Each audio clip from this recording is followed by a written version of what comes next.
to go from here?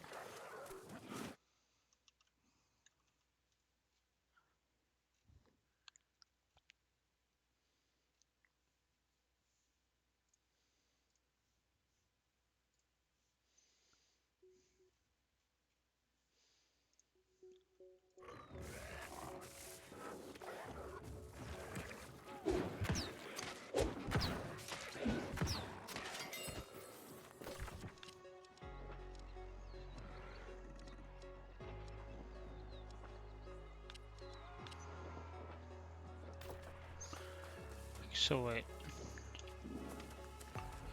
Rusted Fork Corrupted at Meryl's place.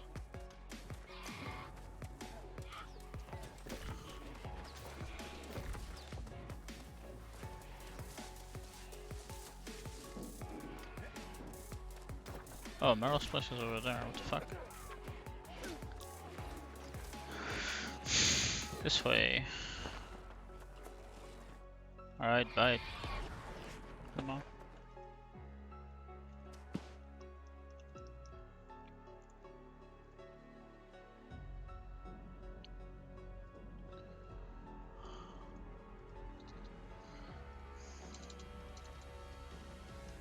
No, OBS disconnected randomly.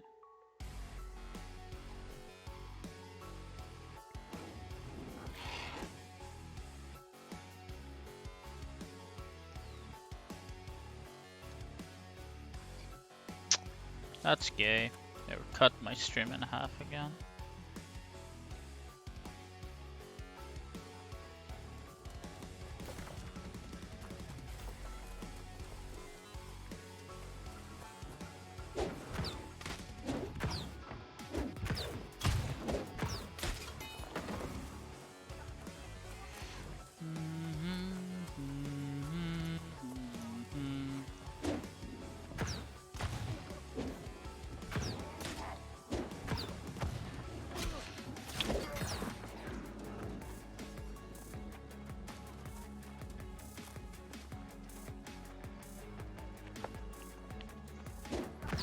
Wow, that's not a...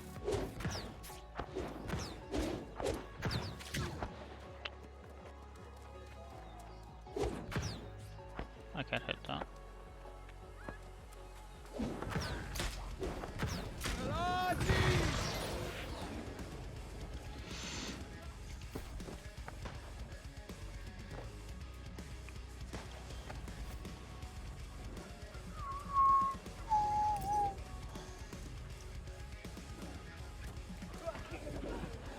Still says he's playing this, but he's not actually playing it.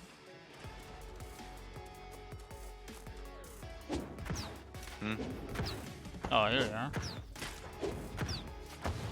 Yeah, the software required me to restart. I got disconnected. OBS cut out for a second and it reset my stream. So what you're saying is you lied again about doing a 48-hour stream. Apparently. God, you're the fucking worst, dude. Do you do anything you say you will? Holy shit. Kill myself, question mark.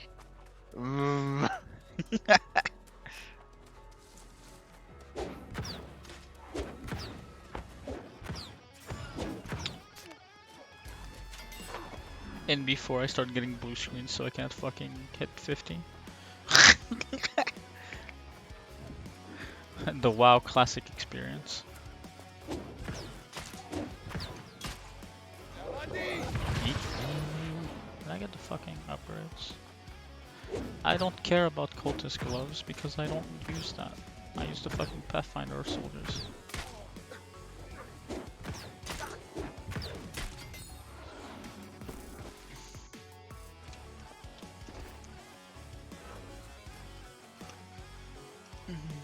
What did I get? Mobile Legends, I don't care. Eat plank.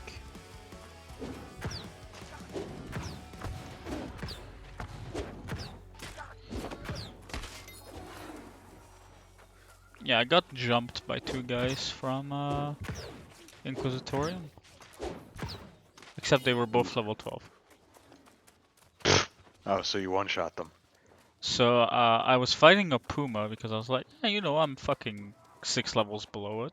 It should be a fun fight. So I get hit twice and I'm low as fuck. And I had already seen them and I'm like, they didn't attack me before. Probably because I'm fucking literally almost twice their level. And then as soon as I got hit, they jumped me and I was like, okay, so I run away a bit so I can disengage. Really? I didn't get that. So I can disengage a bit. And then I heal up with pots because I have pots. And They they don't. gave you enough time to use a fucking potion? I have a dash. Oh yeah, the fucking... Is that Fire. the life staff thing? Fire? Fire stuff. They both have dashes, but I'm using the fire stuff one because it actually does damage. And so I did that. I healed up, and then I turn around and I fucking go around the rock where I was hiding after I healed, and they're right there. And I go into voice room. I'm like, "Sup, motherfuckers!" I hit them with fucking incinerate, and their health just disappears. And then they start running away, and I'm like, I'm like, I'm not gonna kill him because it doesn't give me XP, and I'd use mana, and my mana is more valuable than that. So I keep dashing in front of him with the fucking fire staff, and they're trying to fucking run away, and I'm just like, hello, sup, what's poppin'? Oh, it was great. I loved it. Why do you gotta bully people? They started it.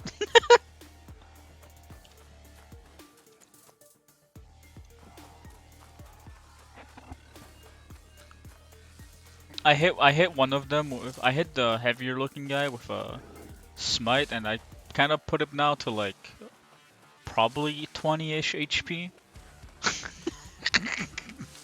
And I was like, okay, maybe I won't do that.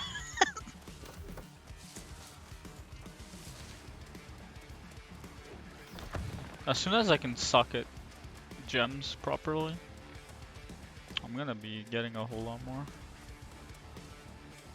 Once I get into a fucking guild, I'll actually PvP. For now, like, if I get ganked, that's it.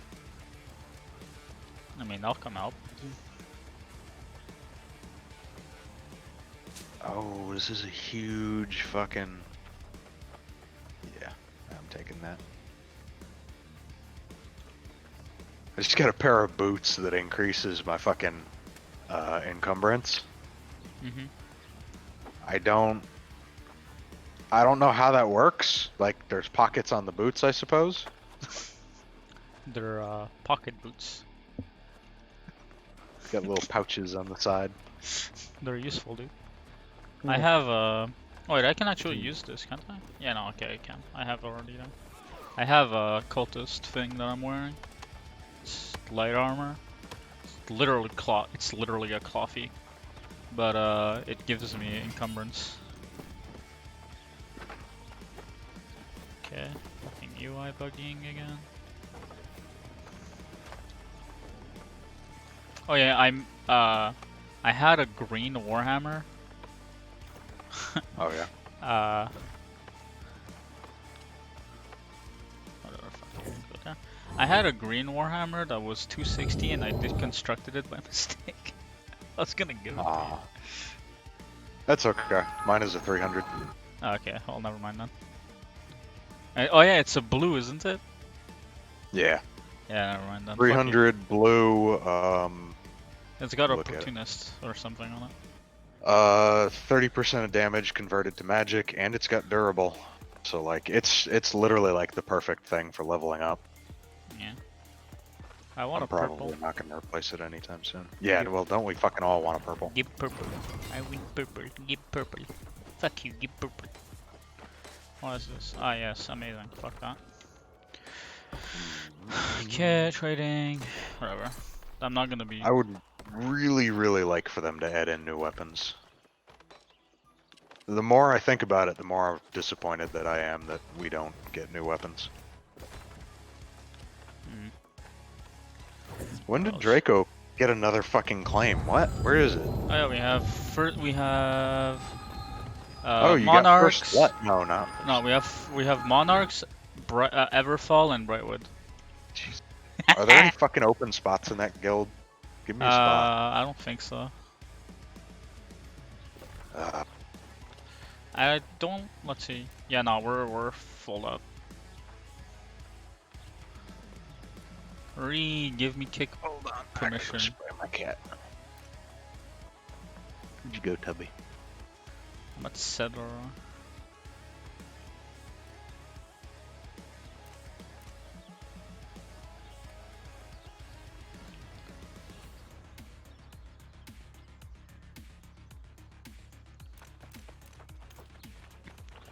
It gives me a bunch of monies though, so I don't mind too much.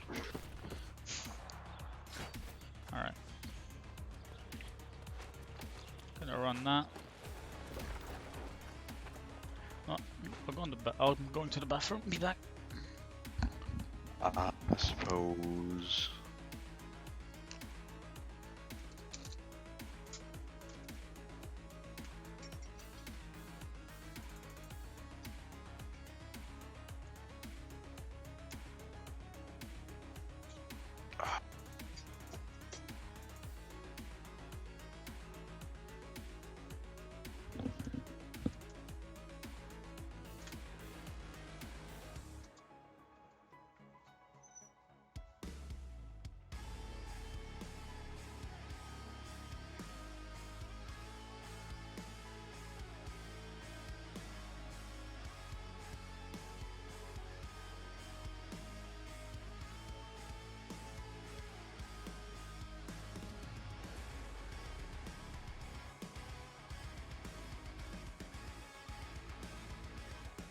Not the shit.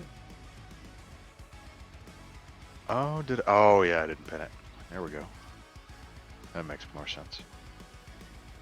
Cull withered for one coded love note. Oh fuck, I'm gonna need to kill 100 of these bastards.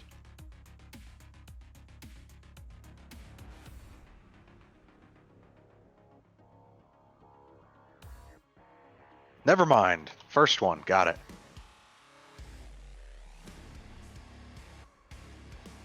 I'm the best. Where the fuck am I going? Here we go.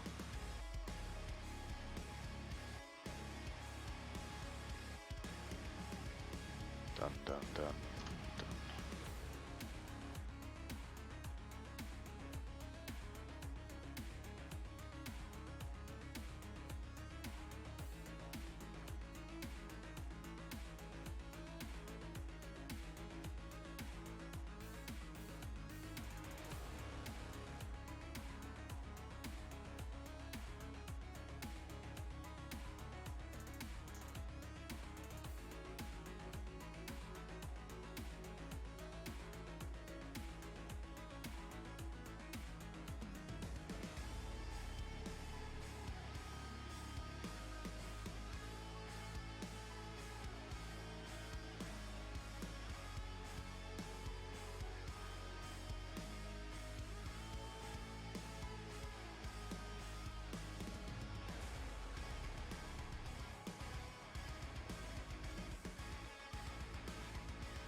These low-level fucking characters just don't.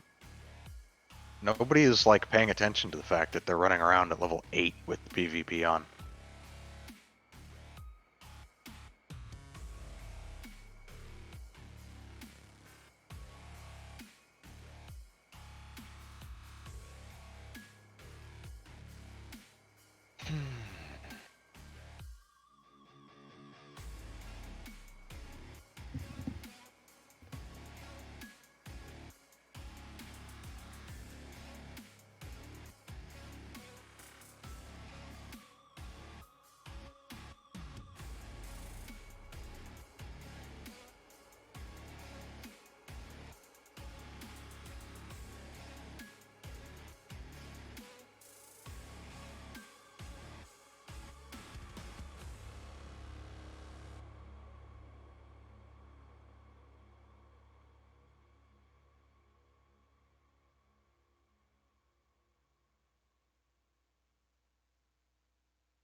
One shot. uh,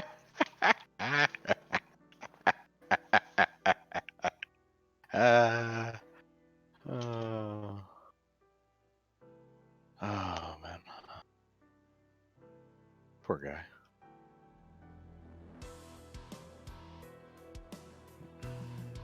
Don't want that. No. Don't.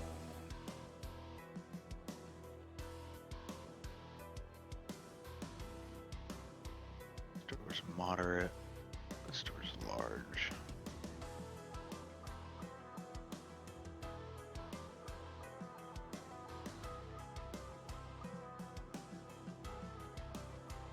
Lupus Normaleo. Perseus. Orion. Hercules. Carina, Cygnus. Where are they all? I get a lot. Oh, Jesus. Don't kill me. No, never mind. I'm fine.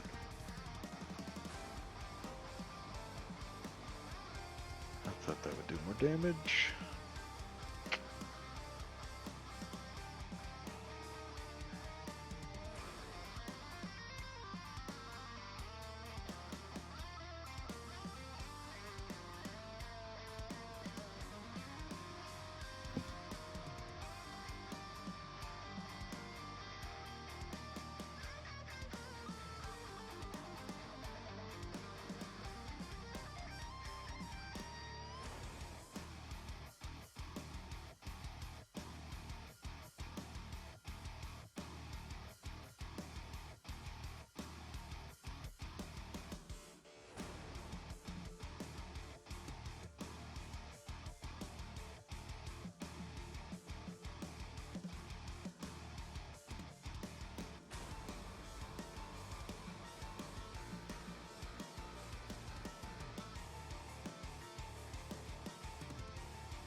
Oh, whoops. Wrong one.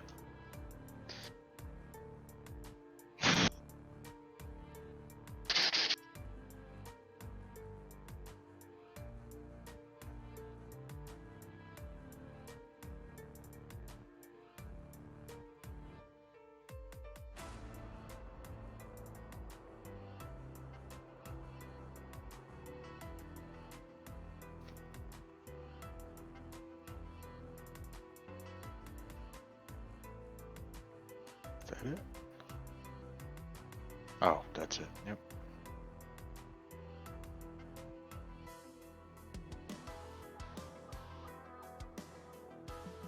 Come sail away, come sail away, come sail away with me, lads.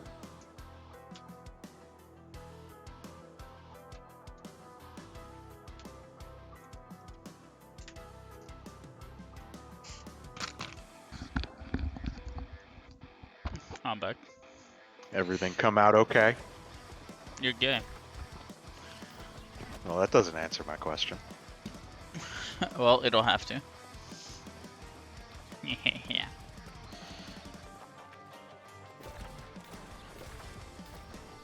What mission are you on? I don't know. Oh shit. I just fucking punched him. Hell yeah. Yeah, just punching. I don't think I ever actually activated that before. That was an accident. I like that. It's kind of useless to be fair. It's very useless, but I just killed a skeleton with it, so.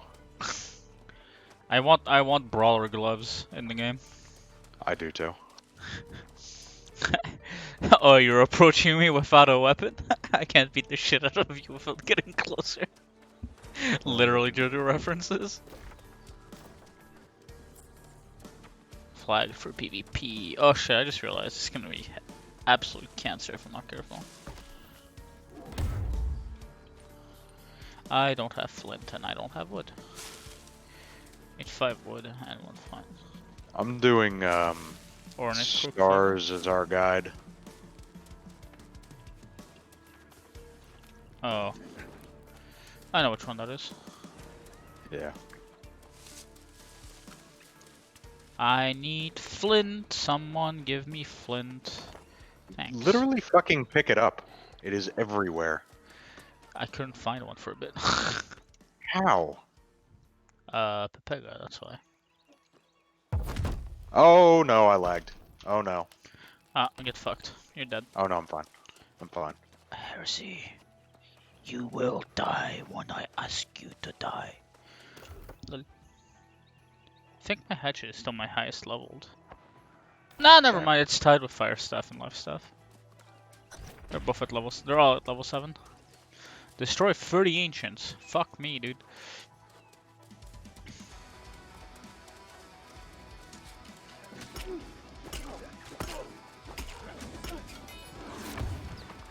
Why the fuck? Y'all motherfuckers made a group to come up here? Who? Jeez. You're like a bunch of level 20s doing one of the obelisks.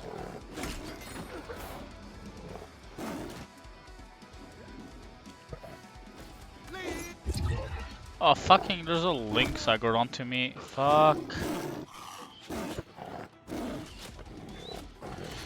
Nope.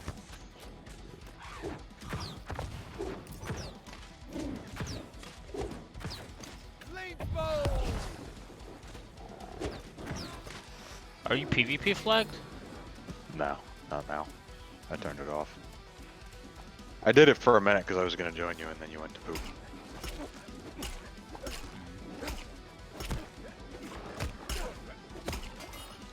Extra XP is nice. Yeah, I don't really think it's that necessary. I don't think PvP, open world PvP at least, has enough of an incentive right now. 10% ain't shit.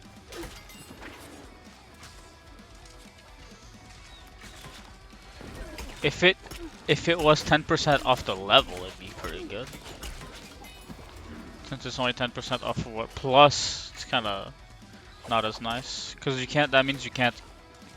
It's not worth as much in the end. I can't fucking like at level to get to level 50. It's gonna take like 1,000,000 XP points.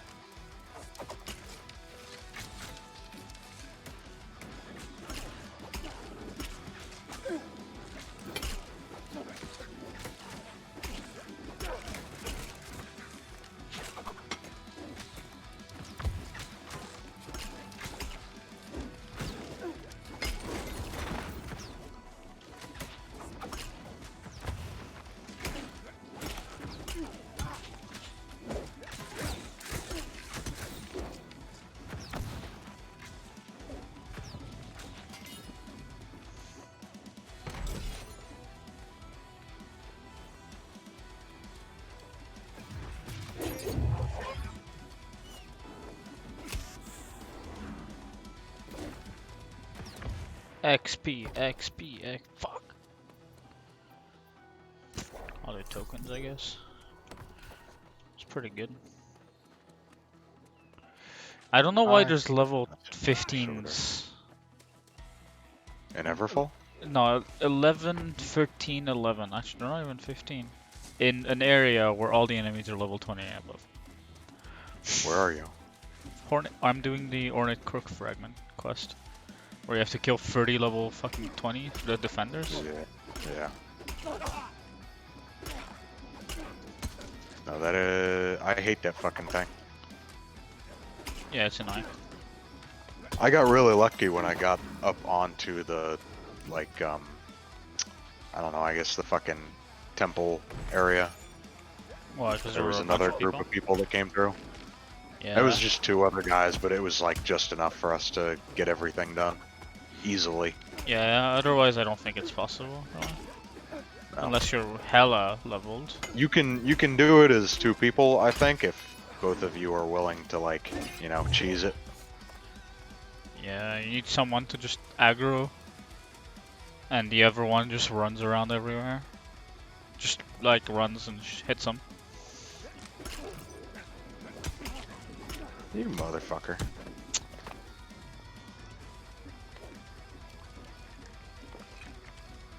Fucking. stop giving them hyper armor, fuck's sake.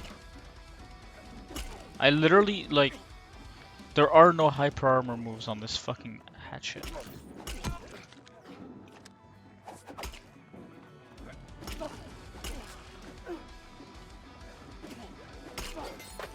Dude trying to get me killed. Kill him back. I killed all the fucking mobs. He brought like 5 of them over to me. That's not nearly enough. Nah, not when you got a hammer. Especially a 300 armor. This hammer's fucking sweet. I love it. I really like the hammers. I didn't like them in the last test, but it seems like they're far more hit reg dependent.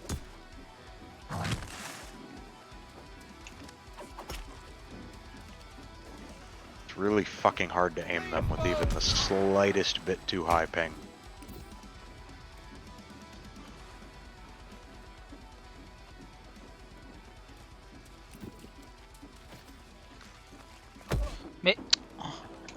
It didn't let me fucking cast Smite, so it didn't interrupt him, and then I just died. Love it. Thanks, Rip. game. Neat. Very nice. Restless Shore claimed by Hemlock. Hemlock is Syndicate? Covenant is fucking worthless. I'm glad Yeah. we didn't go Covenant, dude. Covenant is completely worthless. This is exactly what I saw happening. I'm gonna be honest. This is What? exactly what I saw happening. Remember that discussion we had a week or so ago? I don't actually know if you were there or not. It was me, Ryan, and Justin. I was equating the New World factions with For Honor factions, with a Marauder being Vikings, Knights being Covenant, Syndicate being Weebs. Like, this is exactly how it went in the beta. In the alphas, the Knights dominated. In the beta, the Knights were alright. And when the fucking actual, like, live, open to everybody beta came out, the fucking Vikings just dominated, and it never stopped from there. When this game comes out, Marauders are going to be #1.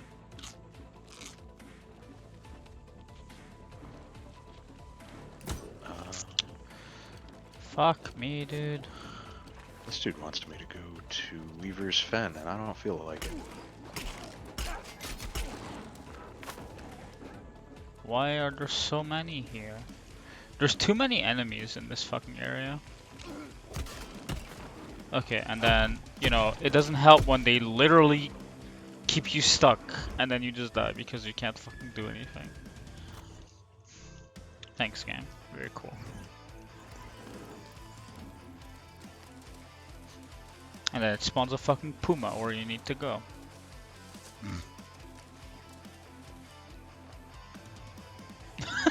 There's a level 12 trying to fight a fucking puma.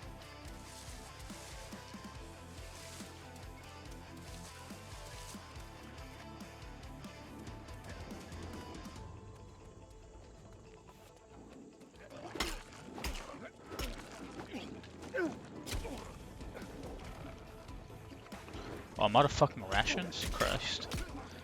Alright, well. I'm fucking dead.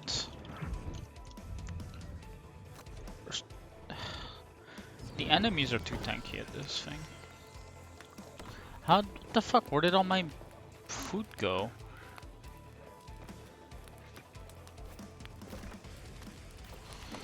Okay, well. Really, you're gonna give me a fucking 200 bow? I got a 308 sitting right next to it. Go fuck yourself, game.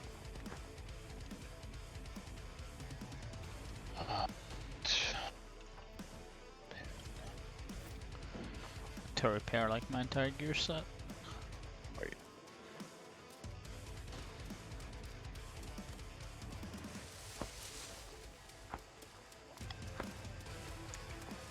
I really need a new chest piece and hat. But why? Okay, new chest piece. Never mind. I just noticed my hat is 365.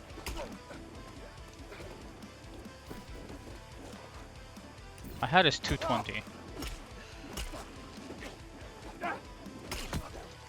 Fucking Lucky on you works fucking fantastically well, apparently.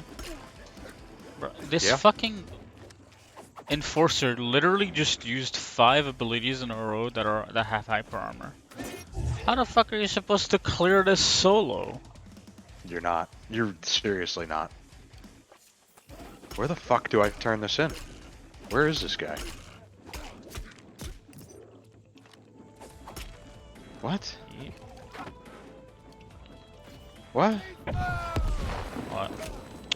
Where is Watcher Reese? Oh, Ancient Observations? What came before? Uh, I have to do Ancient Observations too, but I haven't. It's over in Windsward. I think that's like an actual fucking quest line.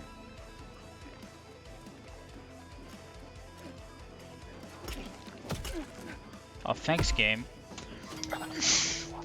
I hit it. It didn't fucking register. And then it fucking hit me and I died. And I wouldn't have died otherwise. Love it. He's at the Everfall Watchtower? Alright, I gotta go back and I've gotta craft some fucking... Oh no, because I've already...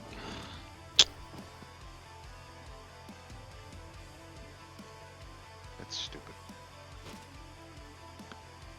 Just this. Oh, it's literally useless. It's a useless upgrade. So I'll just keep this. Fuck.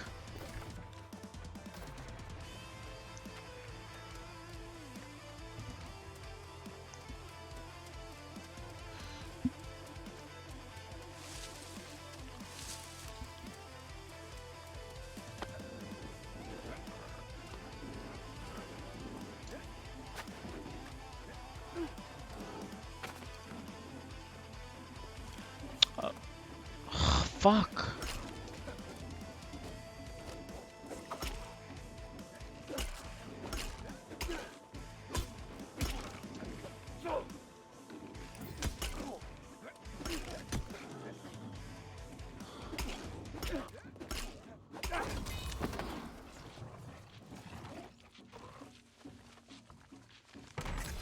Fuck you, I'm out.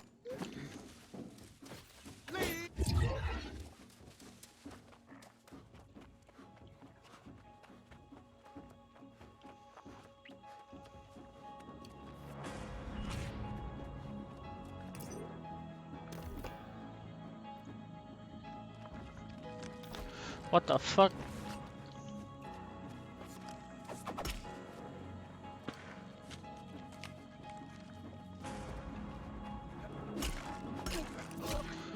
As soon as I decide to fucking melee it fucking pops hyper. Yeah. Bruh. Eat a dick. Literally impossible to.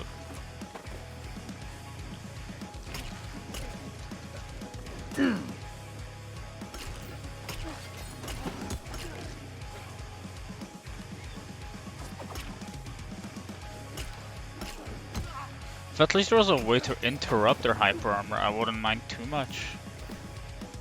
There isn't. Not really. Your only choice is to deal a lot of damage to them really quickly.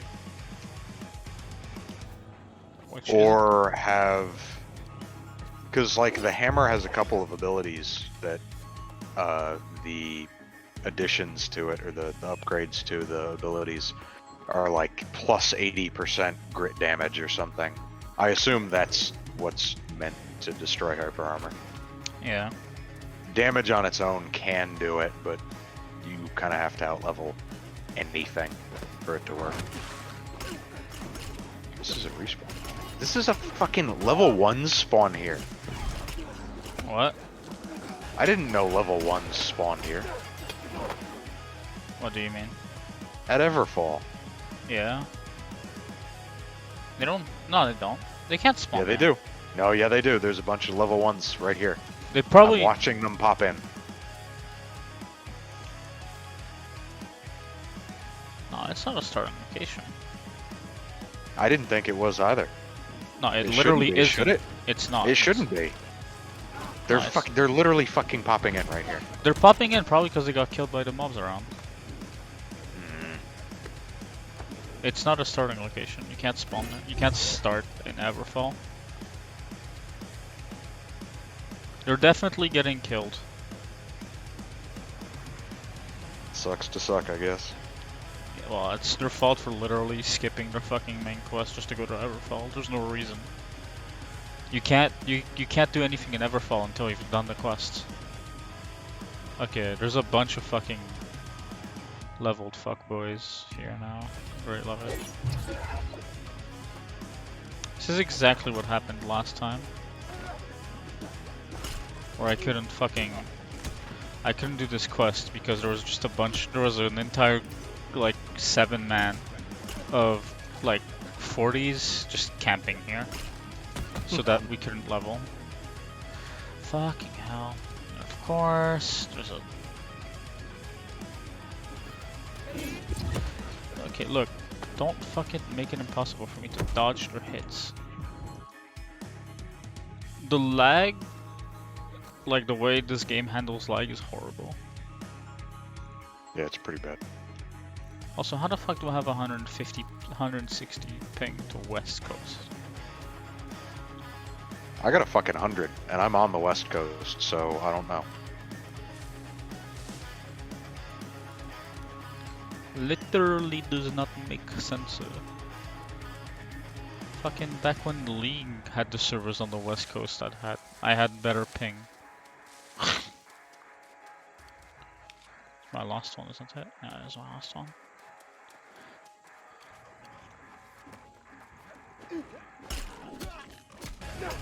What the fuck? It hits me twice and I lose half my fucking health. And it's not like I can dodge it, because it's fucking Phantom hitting me. Ree.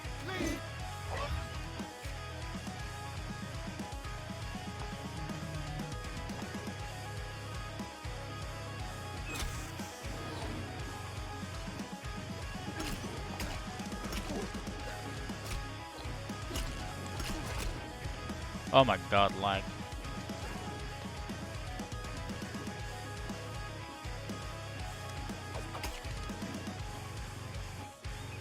Rabbit. What the fuck, Rabbit? Get over here so I can kill you.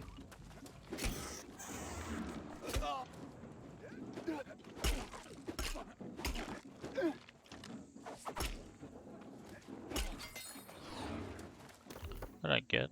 Oh, I got another hatchet.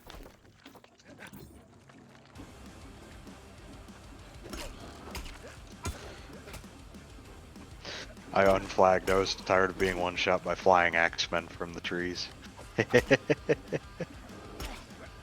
Weak. Yeah, that's weak as fuck. Leveled up. Oh, no, I'm good.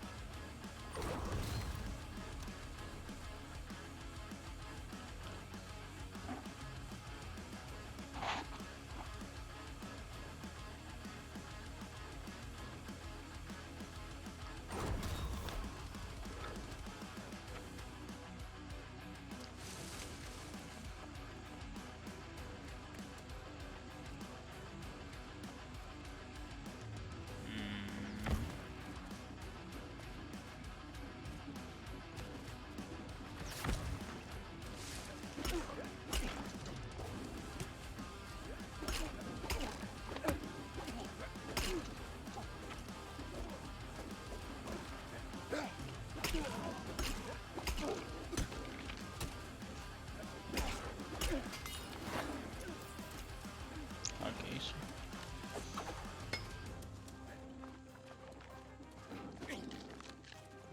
oh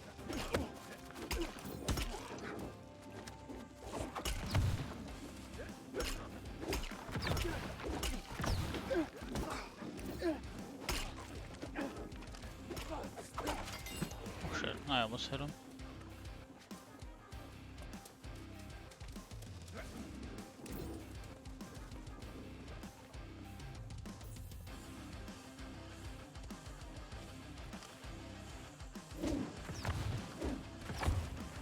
What? Oh my god, I have to fucking bug again. Need to get a new hatchet.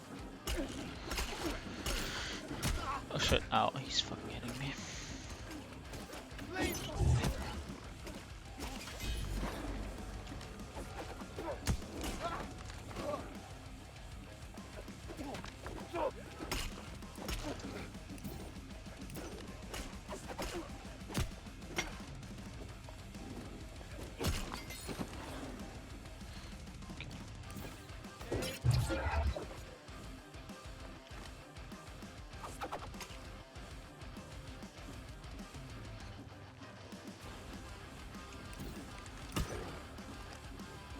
This guy is hyper armored.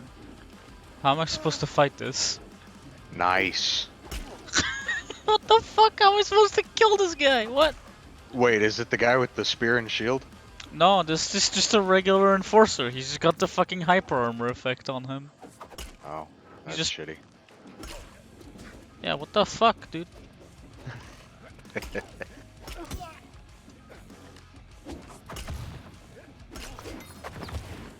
Holy shit, that is AIDS.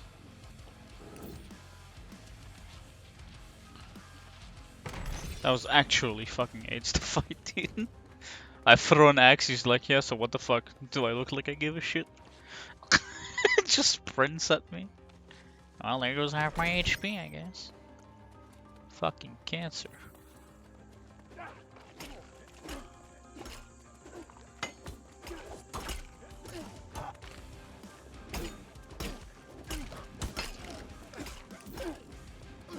Oh fuck.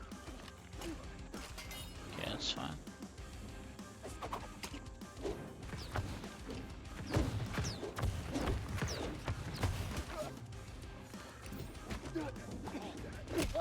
Oh fuck, he hit me.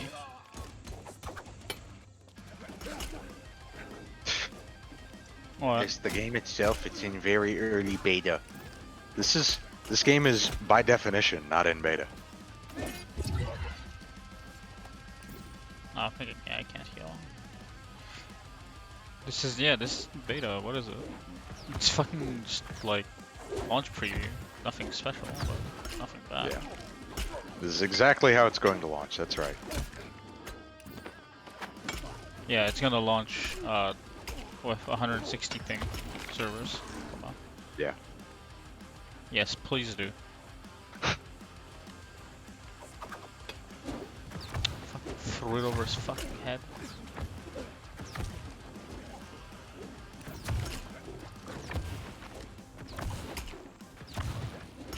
If you get a headshot with the hatchet, you can interrupt. Ow, Yep. fuck. Yeah, you can interrupt. But getting a headshot at like that real close distance is kind of annoying. Eh, it's not that bad. What do you mean? I do it often enough, but a lot of the mobs move their heads too much. The skellies are not that hard. No, the skeletons are easy. The miners aren't that bad. It's pretty much everything else that's impossible. Puma. Oh my god. I don't even fucking try it with them. The wolves I can manage. The cats? No, not happening.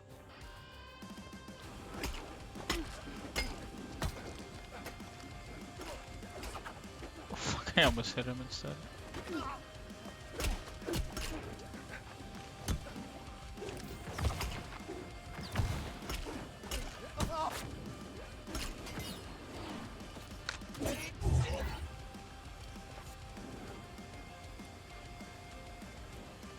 What the shit is this? Soul Spire requires mining 100.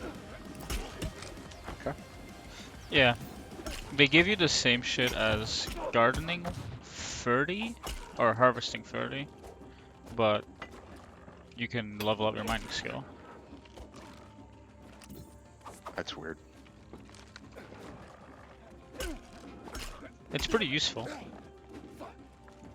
Yeah. Well, the thing is that Understand they give you the same, but you can get lucky and get the like quintessences, which are tier 5 creation stuff.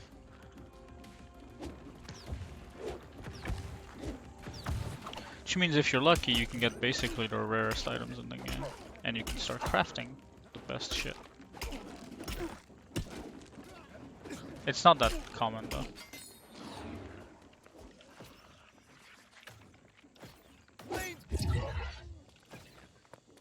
Alright, I gotta keep the fucking global chat off. Too annoying. Too much stupidity.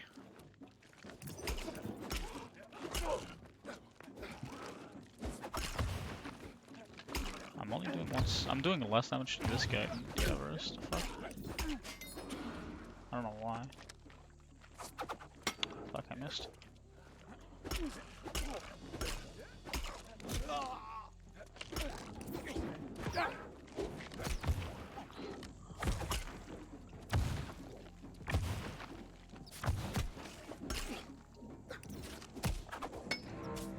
Fuck, I'm dead. Can you res me? Or can you not?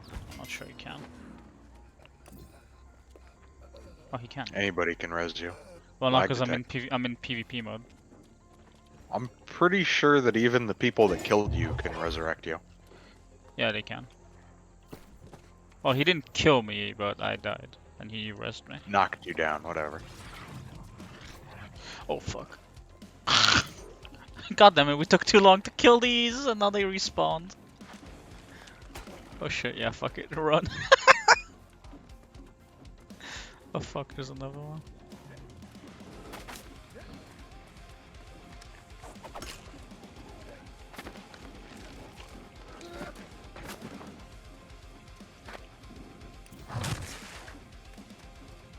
Oh, I messed that up, fuck.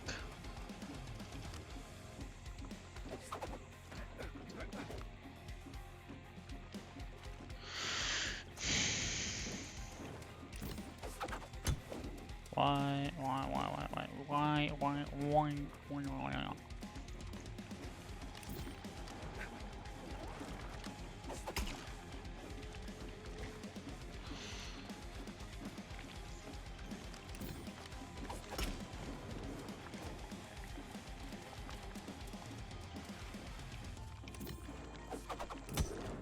Fucking.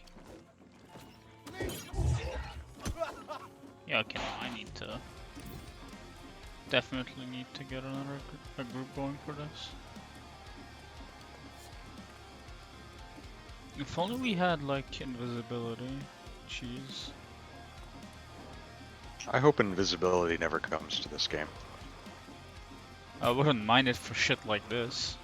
Yeah, I wouldn't mind it for shit like that, but also it would get abused for everything else that I don't want it to be abused for. It's fine. We just have to have dust.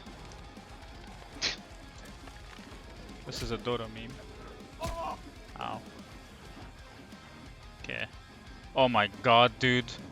Look at my stream. Look at how many aggroed. What? I don't even have your stream up, hold on. Yeah, never mind. They all dispersed. 1, Gay? 2, 3, 4, 5, 6, 7, 8, 9, 10, 11, 12, 13, 14. 14 enemies.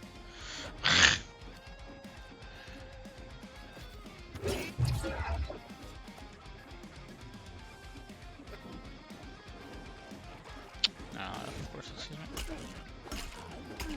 Oh, you're in that spot. Yeah. You know the best part about that spot is the instant you come down, everything starts aggroing. Oh my god, no. Why am I stuck? Why can't I get stuck on shit like that?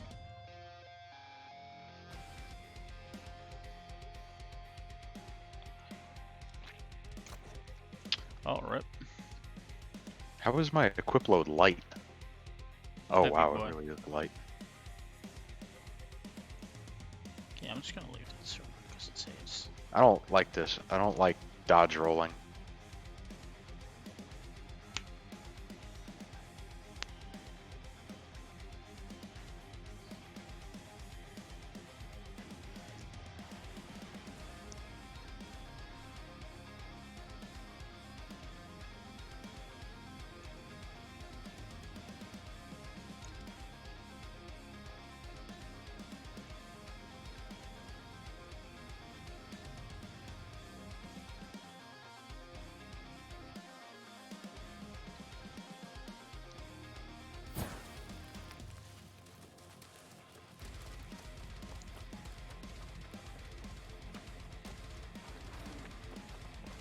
Maybe I should just level up more instead of doing this quest. Cause it's fucking AIDS, Chief. I need to open up 5 more chests. But 3 of the 5 that I need to open are up on that fucking mountain thing. Like Yeah. Ziggurat. I know. I know exactly the spot you're talking about. Absolutely fucking impossible to do it solo. I'm going to be there in a minute. I can help you. Oh, I need to do a couple monuments, and I think they're right about there. yeah, there is one next to it. It's north of it. I'm gonna do Monoceros, Lacerta, and Carina, and Carina is right there. Yeah, It's literally the one at the top. So I know. I did that quest in the A test. yeah, I haven't gone far enough to get it now in this wipe though. I feel like I'm about out of quests. In Everfall, at least. I'm gonna have to start doing the PvP quests. I don't think you need to. I don't remember needing to do them in the alpha test or density test, I guess. Have you gone to Brightway yet? No. Yeah. The next quest I've got in Everfall after this one, unless, I mean, I'm probably gonna have to do more of these fucking obelisks, but the next one I've got after this tells me to go to Weaver's Fen, and I don't wanna.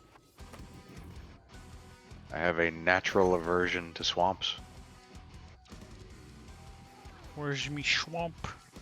Nope. There you go. I go this way now.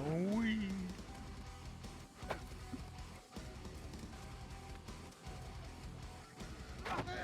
Oh fuck.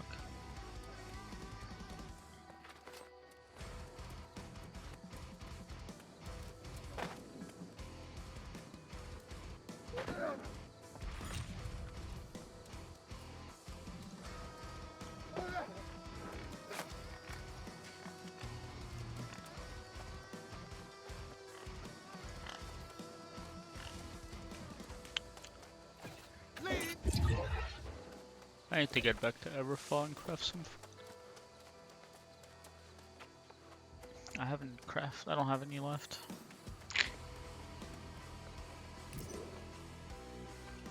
Kind of annoying.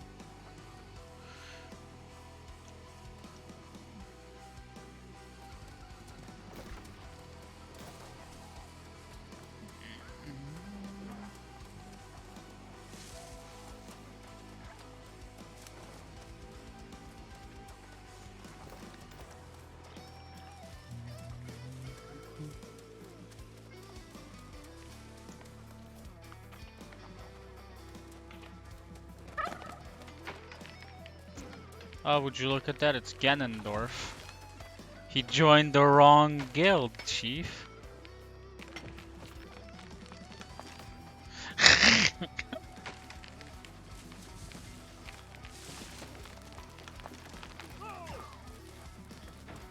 Yeah, I have that dash Ganondorf. If I wanted to kill you, I would have killed you already. Cats are a lot easier to deal with when you have dodge roll. Yeah. It doesn't matter if you have dodge roll when you're on 150 ping. Because they still hit you. Kind of bullshit.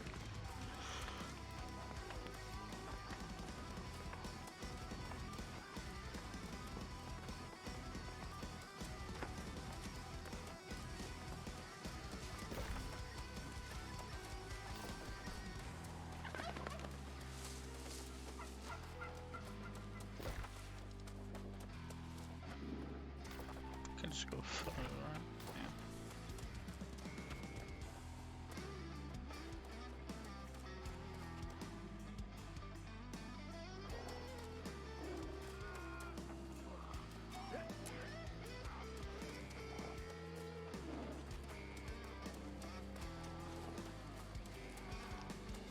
Ah, fucking Puma.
Wait, what the fuck? Oh.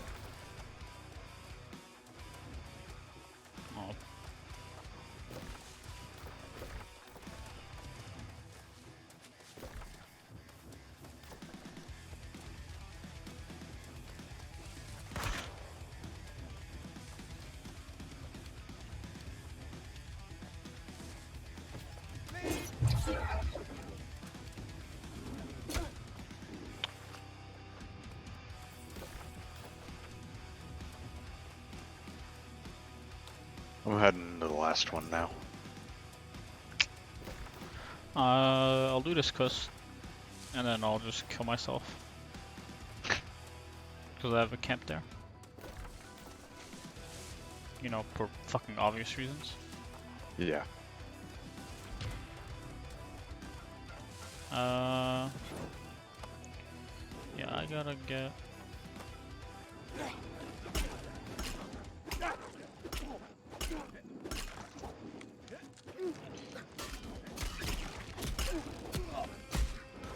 Well, I guess I'm just gonna die anyways, because... Fucking... Level 22 sentinels just kill you. 'Cause of course they have dumb fucking level. Can I craft food? No, I can't, because I don't have any meat. I'm there. I don't know where you are.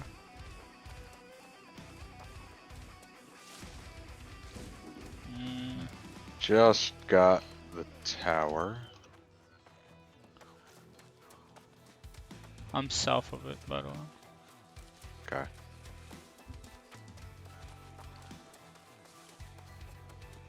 Oh, I got that glowing bug. Huh. What? Not going bug? The glowing bug where your character kind of looks like they're glowing from the inside. Oh. You're about to blow up, dude. I am the bomb.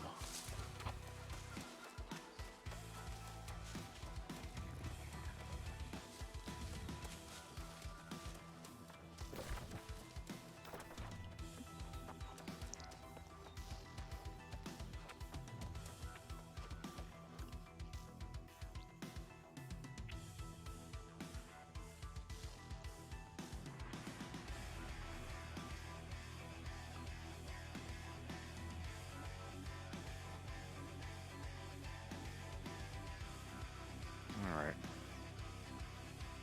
I'm on the walkway on the east side. On my way. Alright, let me kill this so I can make some rations real quick. Because I'm out of rations. And it didn't give me meat, so fuck it. I have That- potions I can give you. I don't have any fucking food. Nah, I've got pots. It's just that I like the passive regen shit. Come on, give me meat. I guess I actually have to kill boars for that. You said east, right? Yeah, I'm on the east side. I'm on the You east. just run around the fucking thing. You're all the. Are you at the southeast or like? Yeah, southeast. I'm right above the E and A in Noble Reach. Oh, what the fuck? Actually, I'm like right on it. Yeah, I'm straight north of you.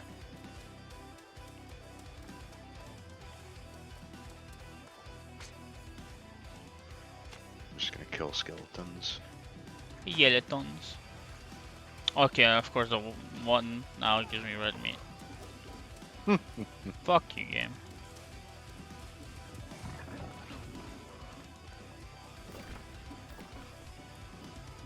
Coming up. Can I? Ooh, I can jump that. Good. Yeah, you can. So I can just fucking meet you here, Yeah, you can. right? Should... Cool.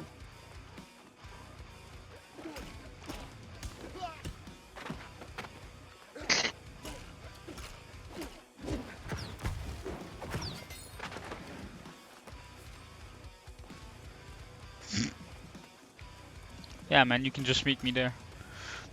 Yeah. What the fuck? I guess I didn't hit it, or I don't actually need kills anymore.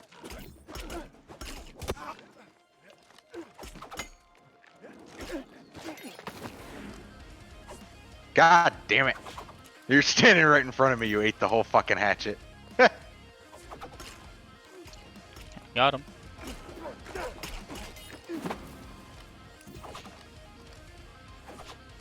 Ah, I have the worst aim. Hit him.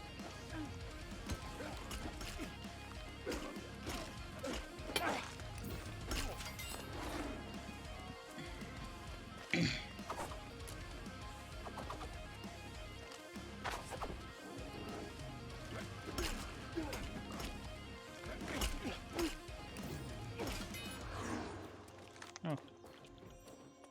Healing. That's a stupid hat. Nice.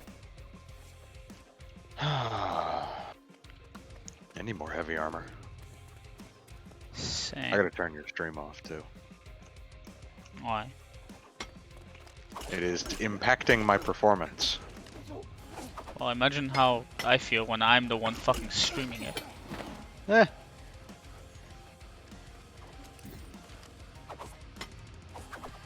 Why do you stop moving? Right? The fuck?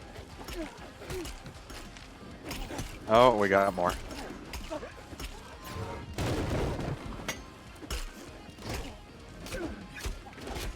Eat my ass. Headshot.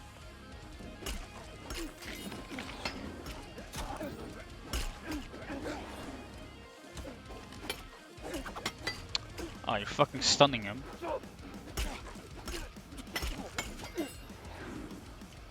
Alright. I think it's because so much of the damage on my weapons is magic. I do a fuck ton of grit damage for no real reason.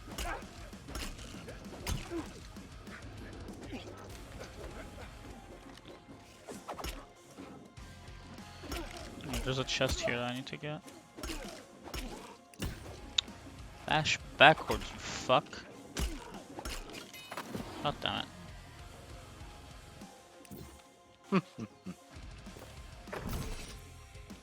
What do you need? 2 more or 3 more? I need 4 more chests.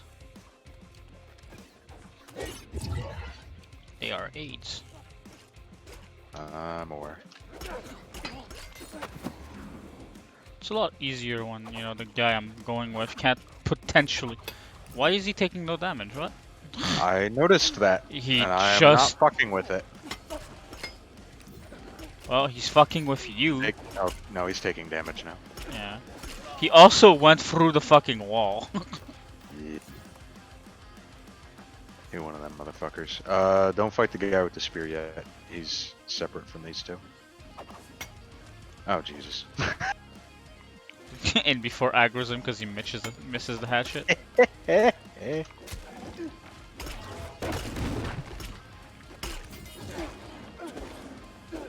Keep swinging. Hold on. Okay. We gotta get these other guys or he'll fucking aggro. I wiped on this motherfucker so many times because I kept trying to fight these guys with him. So I'll take that. I don't know if I can take the guy with the spear on my own. Even over leveled. Oh, and he's aggroed. Actually, I gotta... Alright. Yeah, maybe we can, actually. I can suck him for a while. Ow.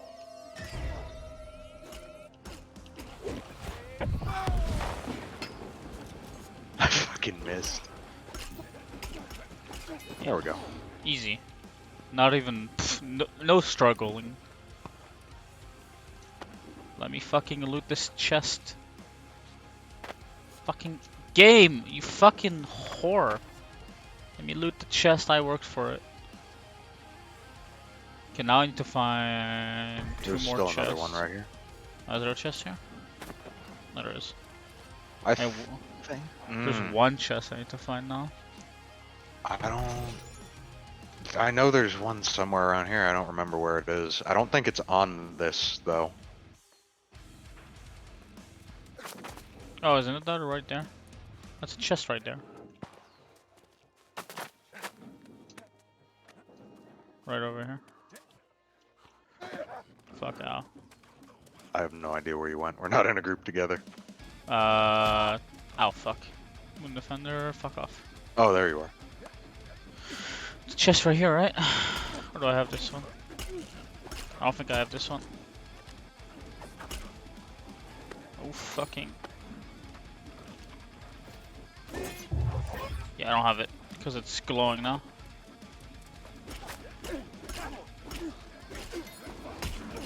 Yeah. Solo impossible. With 2 people, it's pretty easy. It's weird how Didn't that you works. have a second guy? Yeah, we weren't. We were both flagged up in a different factions, so it wasn't exactly easy to not kill each Oh. other. Yeah. Right. Gotcha. Fair enough. That would do it. We were like, oh yes, this looks like teamwork, and then we would just fucking hate each other. Teamwork, bonk. And then we'd Fair like hate each other for like 400 and be like, maybe not, I guess. Oh hey, it's Peepo. Yo, Peepo's here. Say hi to Peepo. Fucking, I ran south. I'm gonna go do this stupid quest. Get it off my map.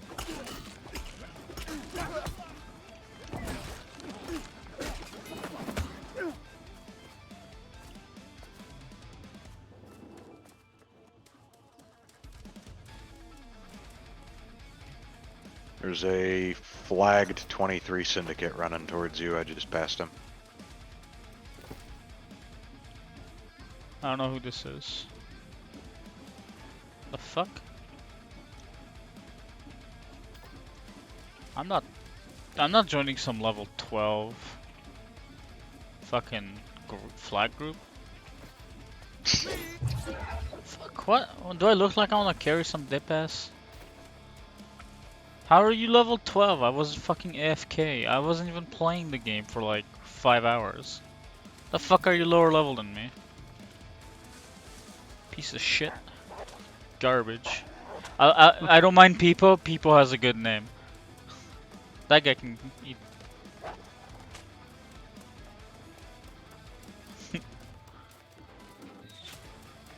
Oh, you wanna fucking fight, cunt?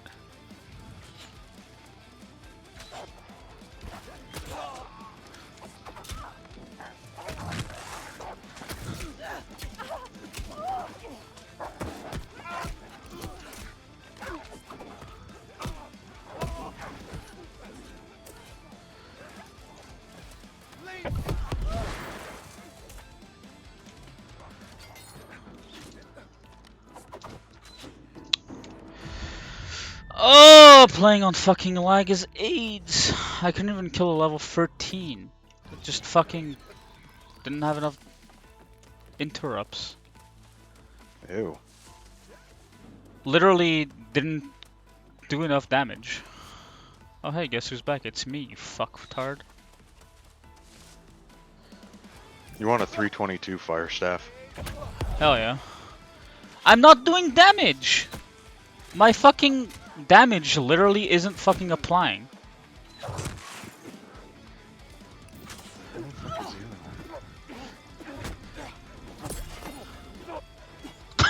What the fuck? What? Okay. X. Yeah, I don't have the axe out. But I punched him to death and did the axe damage? What game? I mean, you did two-hand an axe before. Yeah, and did fucking started shooting out of it.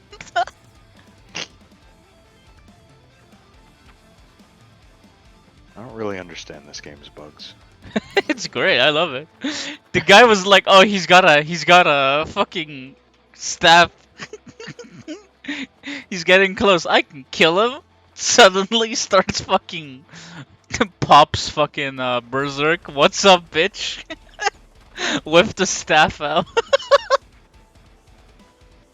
Oh, that's great. I love this. Oh, hey, I got Corruption's Bane. Cool. That's the last one I forgot. Yeah, if you can keep that staff for me, I'll take it. I'll give it to you next time we meet up. Which is in 4 years. Well, Tomorrow. I've got a Watch, you're gonna get something that beats it by like 1 point. It's got lucky 1 plus Oh, 2% chance of getting lucky items. nice. If you go to a fucking what is it? Oh yeah, leveled up. Just do that.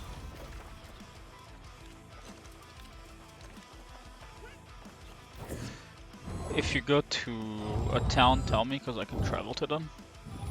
Then we can just exchange there.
This game could really benefit from some like Lovecraft.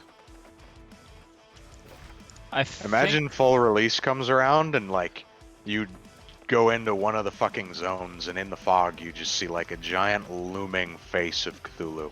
That'd be great. I'd love that. And then you die. And then you die because you saw it. Why'd you look? You fucking retard. Gotcha, bitch. And then your character is deleted and you have to start over. And this time, maybe don't look at the fog, you fucking idiot.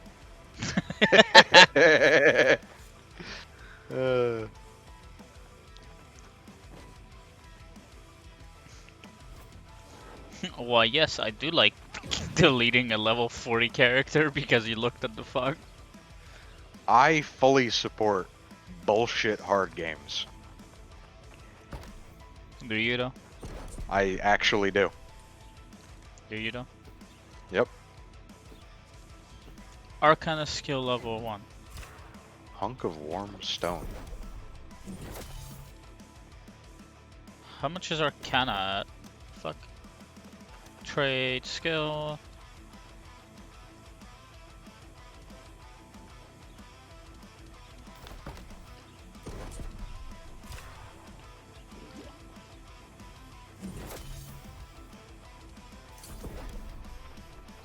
Oh. That's it? Really? There we go. Ooh, fucky. Fuck yeah.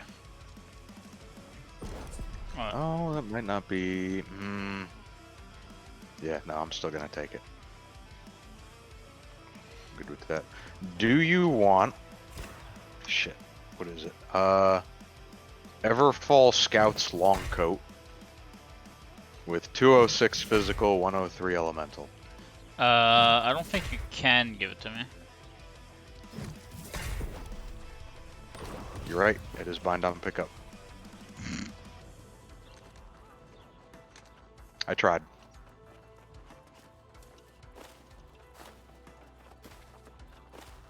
I need a new helmet. I don't like this helmet. It makes me look like a pirate. Pirates are Yar gay. har fiddle dee dee. I'm gonna fiddle your ass, boy. Yar har fiddle me balls. Yeah, maybe that too, if you ask nicely. Plus 10% siege damage. Damn, that's nice, but I literally don't care. Fuck am I gonna do with 10% siege damage? We're the ones defending. It also applies to hostile equipment, trebuchets and ballistas and shit. Yeah, but I'm a mage. I'm not exactly Yeah, gonna be. that's not fucking big deal. I mean, I could probably use it somehow, but like, I don't give a shit. Have the people with the fucking hammers dive that shit, because they can knock them off. All I can do is just damage. Not all that useful.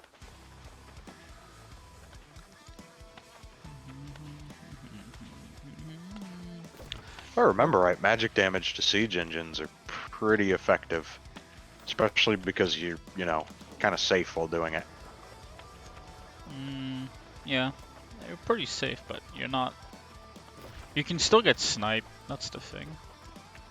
And like the really good counter siege shit on this fire staff is all of it is you're immobile. It's not like a pop once and then just leave. It's you pop it and then if you fuck up, you're screwed, my guy.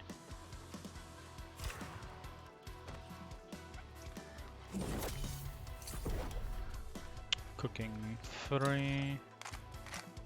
Oh, I'll keep fuck it off, like- skeleton. Yar har. 10 rations should be enough for now, I think. I definitely shouldn't be needing that much more until I get the. I'll shove that in there, shove that in here. Repair this.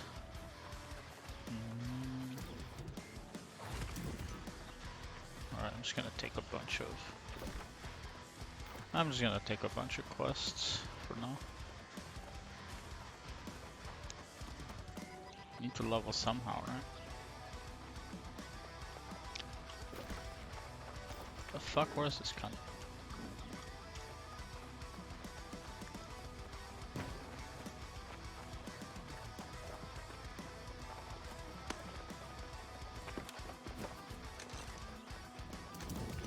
Oh, I remember this one being annoying. Yup, that's it's the annoying quest. Fucking haunches from elk cows, sweet.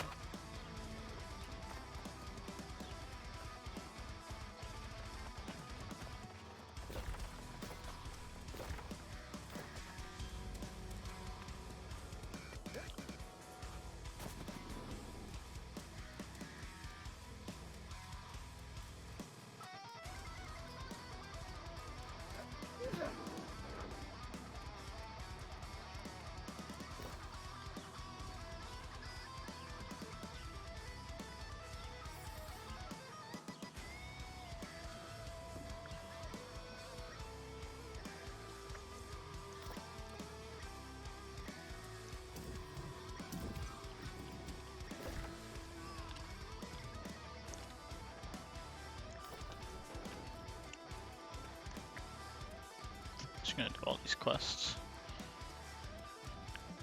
Get myself to level 24.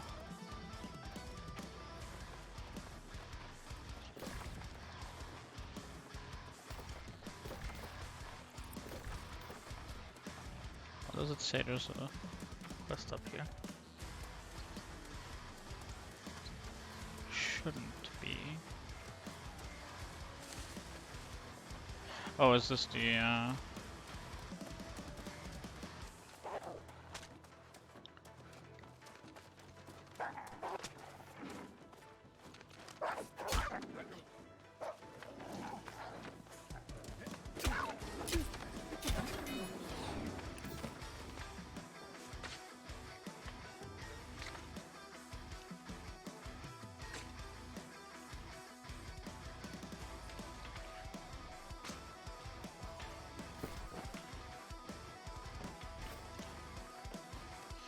for now?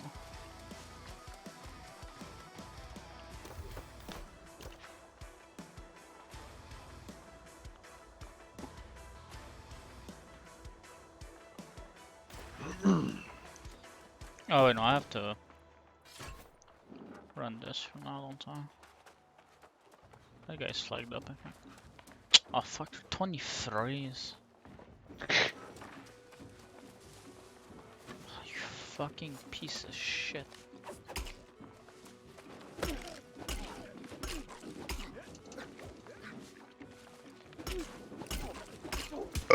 Bro, they are tanky.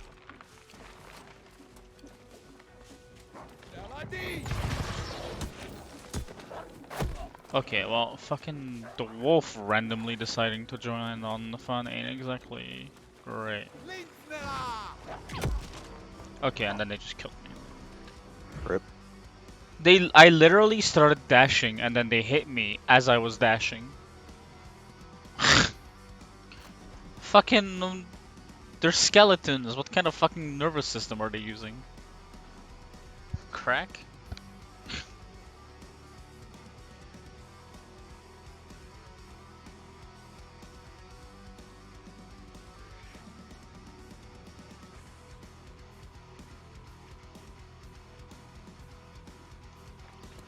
To repair this. Oh my god, my entire gear is like fucked up.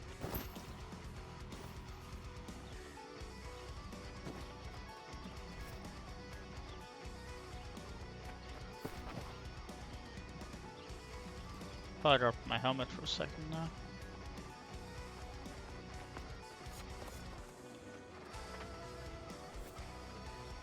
There we go.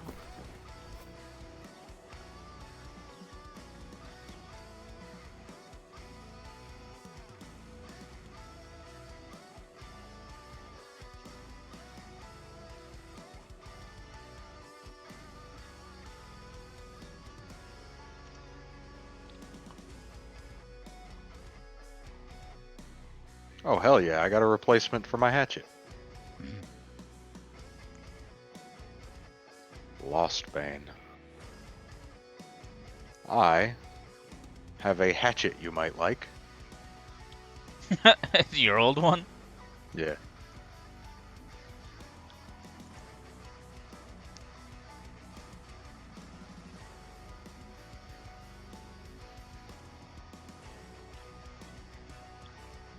Can I get back to Everfall yet? Ah, 11 more minutes. Oh, I can just go Yeah. into Windsward fast travel. Mm-hmm.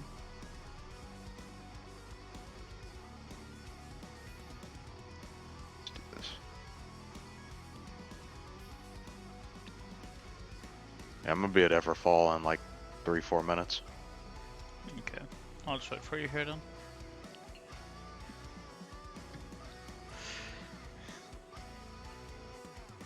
I forgot that when you're wearing plate armor, you hear all the clanking. Yes. Every last bit of fucking clank, clank, clank, clank. Just everything fucking crushing together. And I love it. But also, every time I roll, it sounds like my kitchen is fucking disintegrating behind me. It makes me think that my cats are on the counter and they're wrecking shit. I can't do it. Fuck is this? My phone is telling me it's time to go to bed.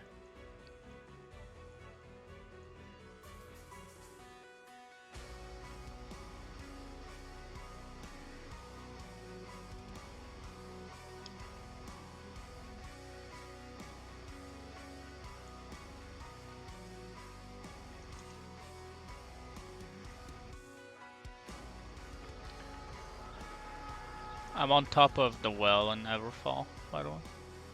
Okay. You can't miss me.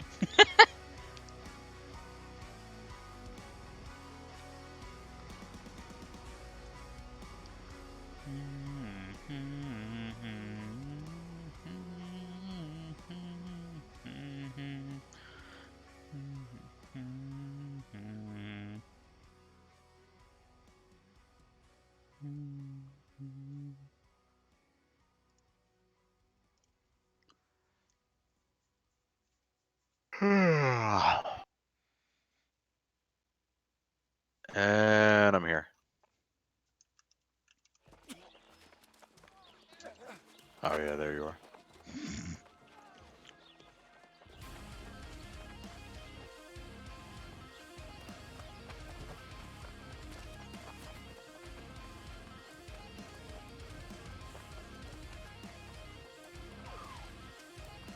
Fucking What? need a good place with no fucking players. Oh, this will work.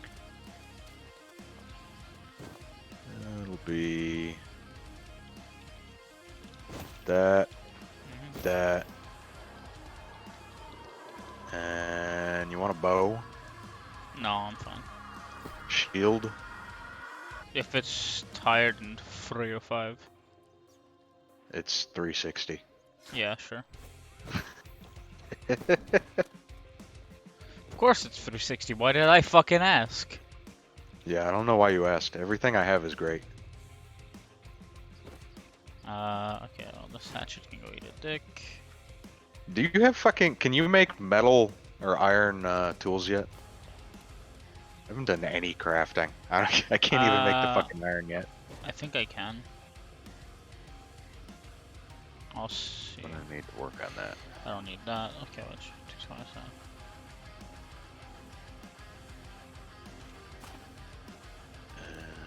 There we go.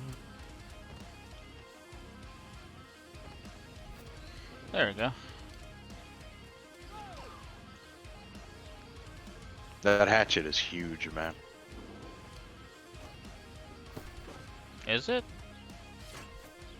I don't mean like physically huge. I mean it does big dick damage. Yeah, I know. Ah, there's still 3 more fucking towers. For fuck's sake, come on, dude. How many more towers are? Oh, there's the fucking group of fucking retards. Oh, there's gonna be at least 1 more fucking quest after this. I know it. There's the group of fucking retards from Syndicate. In They Everfall. ganked you? Yeah, the ones that ganked. Ripperonis. Whatever. They fuck around. This is technically ours. This is literally our town. I can just fucking be like, yo, at guild. They'll be running back inside the town for safety. They will, yeah. Let's see. Jumps me. So you have chosen death. 10 seconds until PvP. I don't know, the PvP I'm like... Alright, bitch! Fuck you, dog. Holy shit, that's a lot of damage. It's literally 100 damage more than what I used to do. Yeah. It's big. Yeah, I can actually probably do these now. Because I was using a fucking 220 hatchet before. Yeah, I can definitely do this. Okay, well, unless I get fucking murdered. Because this game... How the fuck? Oh, I went the wrong way. Holy shit. I just realized I forgot to eat my fucking food. So I wasn't regenning, and they kinda just killed me. The players or? Nah, the skellies. Oh. Because Go fast, eat ass, man. if I eat food and I pop my heal, then they stack. But if I just have the heal, then it's just a 12-second shitty thing. Do you use the rejuvenation pots or just the healing tinctures? Straight up tinctures. Okay. It's useless I to have. haven't really, yeah, I haven't really gotten use out of the rejuvenation ones. I don't feel like they're useful enough. The regen ones are basically the healing stuff. Heal. But not as good. Yeah. It's more than the tinctures, but at the same time, it's so spread out that normally it doesn't even matter. Yeah. Oh my god. My new hatchet is like a straight up 100 fucking damage increase. Yeah, I can break their fucking hyper armor now. By just hitting them with raw damage.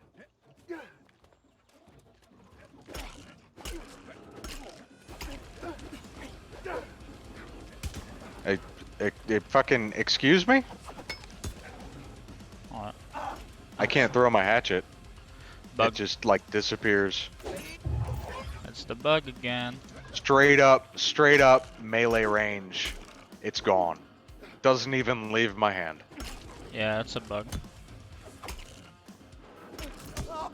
It's the bug that people were complaining about last. Why is my... I have fucking stamina, let me dodge. The fuck game. I've died more this fucking time than before. Admittedly, I'm also playing on the ping, which is kind of AIDS. Let me fucking dodge. Okay, maybe I can't do this yet, because I don't have enough. Just raw damage to kill them. Which means that I'm not gonna do stars. I'm not gonna do that, I'll do this. Stars is our guide. Draco, Orion, Perseus. Wait, that's Alright. Orion right there.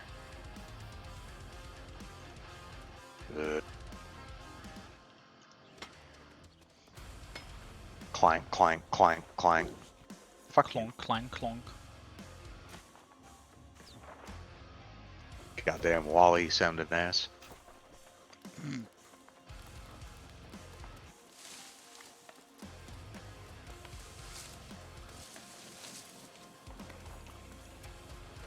Please be flagged up. I wanna kill some low levels just because I feel like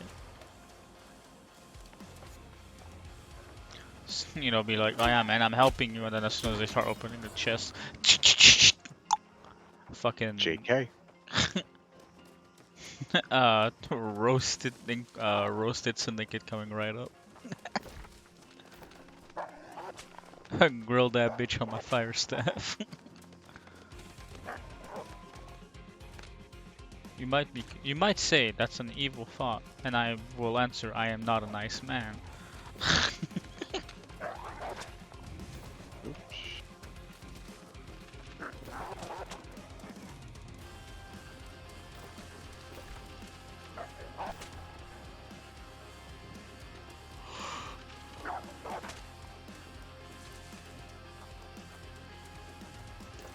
How low level am I?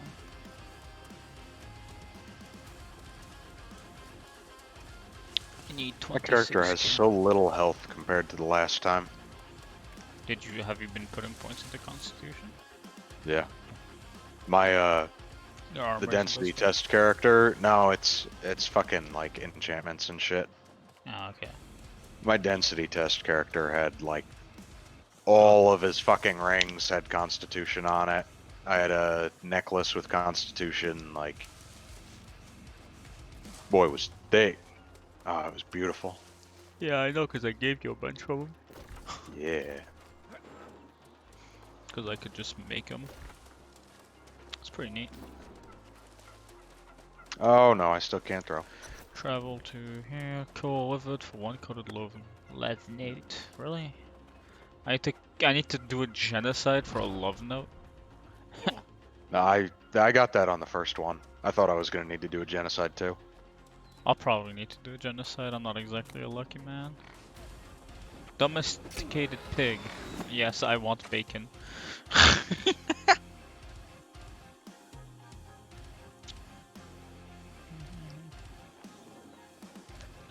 Alright, let's see. Oh, they're level 17, so they're not too low level.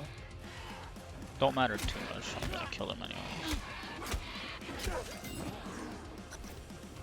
Got it on the first one, easy.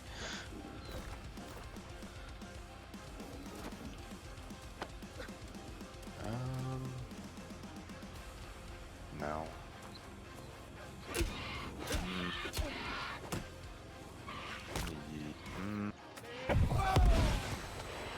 Yeah, I'm still normal weight. I did so much more damage in the last thing now. Yeah, in the density test. Yeah, I was doing a lot more damage. That's how I feel. My character did more damage and I had like 1,000 more health. War has been declared. On Cutlass Keys though, fucking... Useless. Yeah, it's Covenant. Where's the fucking war being declared on goddamn Marauders? Orders, yeah. Why you picking on the smallest motherfuckers? They ain't got shit. Fuck off.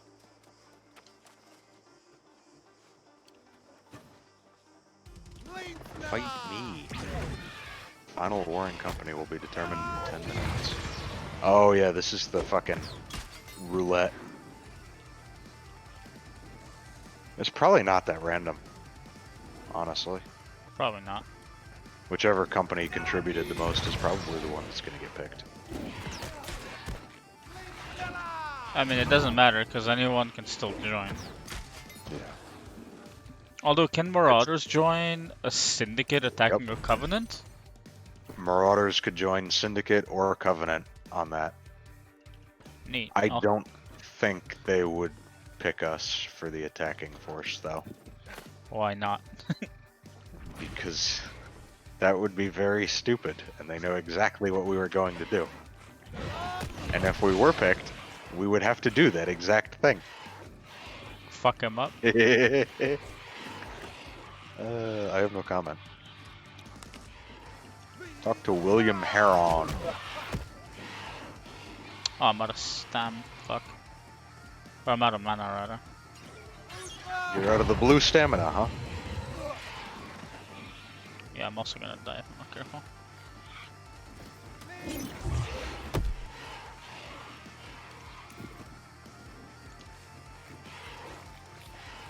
Should be one more quest.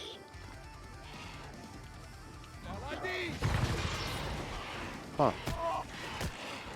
Fucking. That's weird.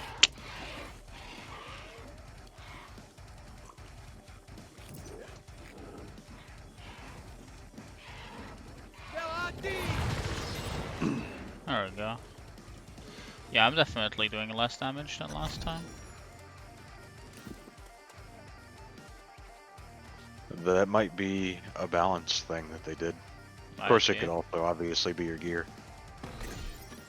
I don't think my gear were affected that much. Oh boy, lag. Lag detected. Thought detected. Come on, Oh hey, I got I'm a frozen. garbage ass sword. Nice. Next game.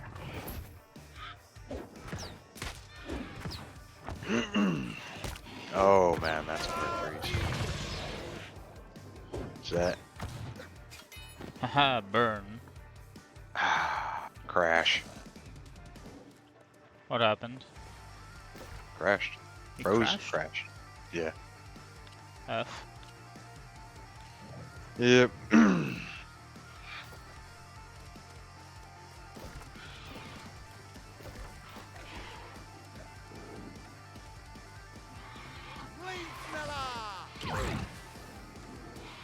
Whoosh. I'm down.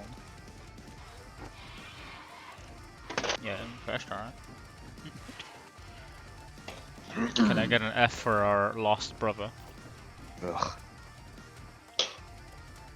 Add that.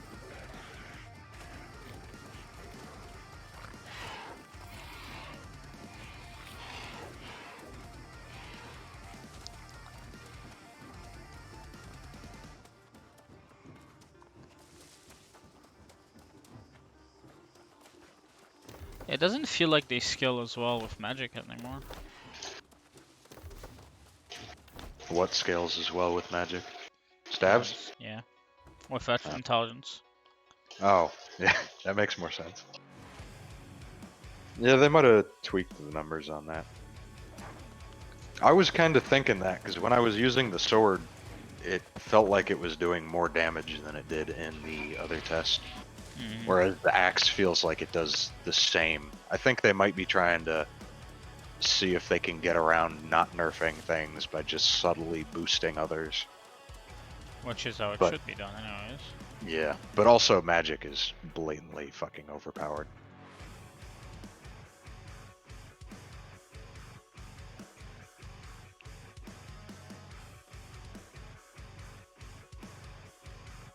Yeah, I had fucking 30 intelligence.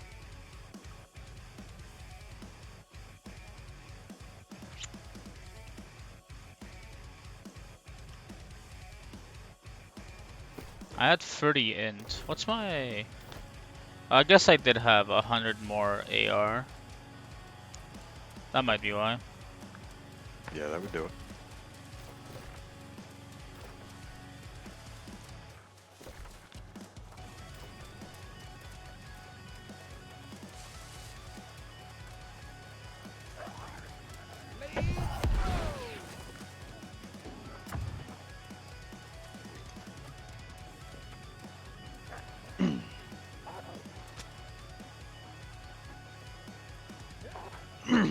Oh, there's only two of these servers that are medium pop, and we're one of them.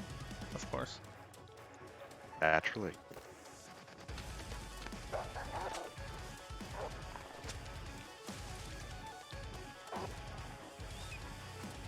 $1,000 ping. Neat. Right on, Amazon. Thank you. Your faction has 1 territories in conflict. Which one? Everfall? Oh, Monarchs blow? No. What? Brentwood Both. and Monarchs. Yeah, both. What the fuck? Whatever. I'm not gonna fucking argue with a machine. Basically what I do. I feel that. Alright, so move this to this register. Alright, I'll move it to the other register. Fucking...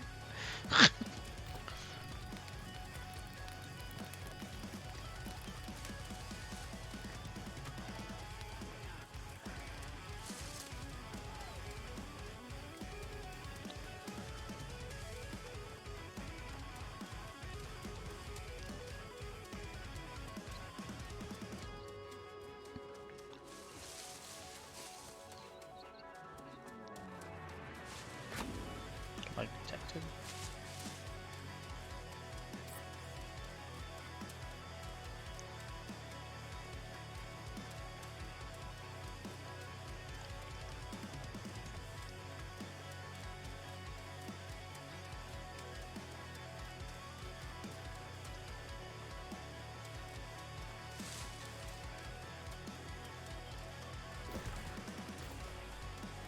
Do staves get sheathed on your back upside down?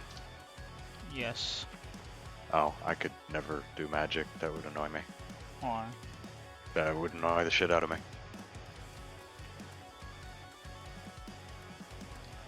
Why would they get... Why would they get sheathed upside... Not upside down, no. Because the top of the staff should always be up. That is why it is the top. Yeah, but if you're gonna fucking pull it out, then you're just gonna fucking hit yourself with it. What the fuck? What are you guys flagged for? You're 9. You're level 9, bro. He's flagged at level 9? He's level 9 running into Everfall. Flagged up. They're little cutie patooties. Fuck, dude, I would've killed his ass. I'm not even flagged, man. I really should be. I Wait, just want to level. how the fuck is he level 9 with a faction? Fuck.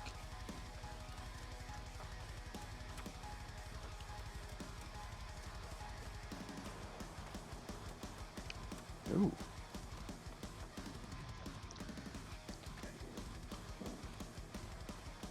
I'm probably meant to have a group for this. Also known as deadweights. Compared to me, everybody's dead weight. Oh god, I've still got the fucking axe throwing bug. That's great. Yeah, you need to get a new axe. Ah, really? But it's so good. That is the only way I could figure out how to fix my old one. Hold on. I'm gonna put my hammer in that slot and put the hatchet in this one. Suddenly you start throwing hammers. That would be great. War War declared. declared. War will occur Cutlass Not Keys. clear. Fucking Thursday. Fuck I yeah. don't give a shit. Yeah, but we can Cutlass totally get hired on. Yeah.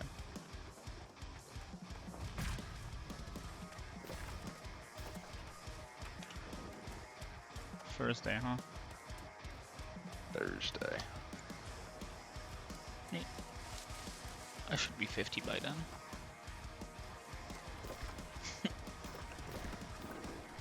Yeah, actually.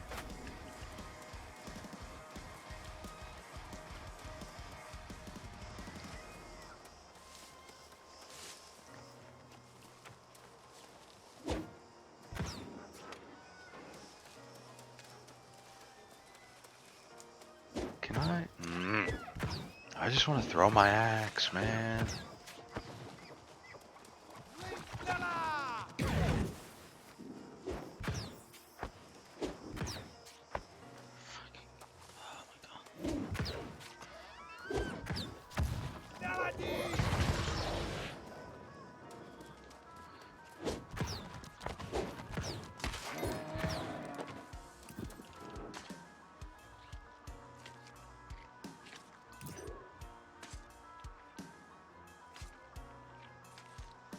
This shattered obelisk is actually kind of fucking creepy to be around. I don't like those noises.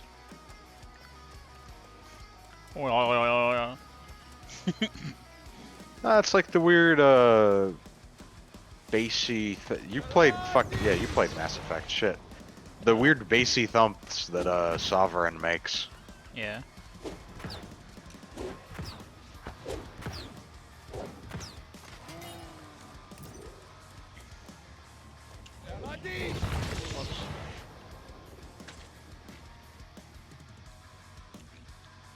I wanna go to Shattered Mountains.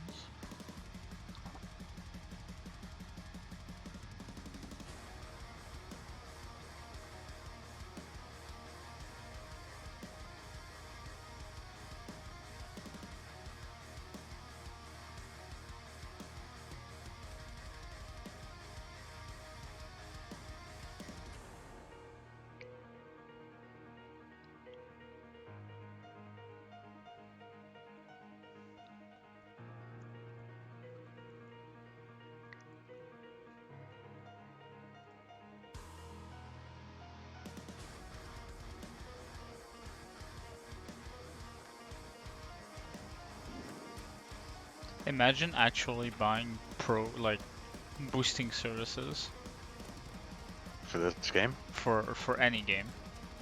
Oh yeah. Imagine being that bad.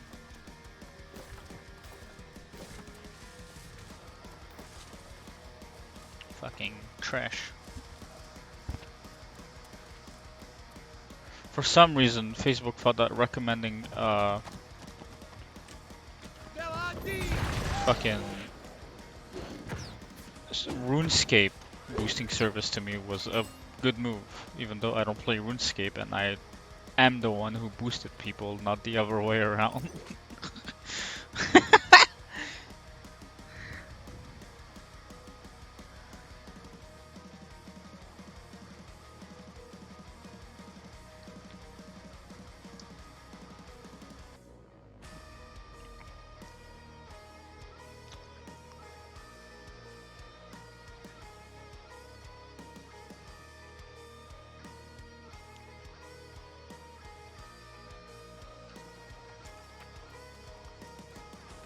I see a doe.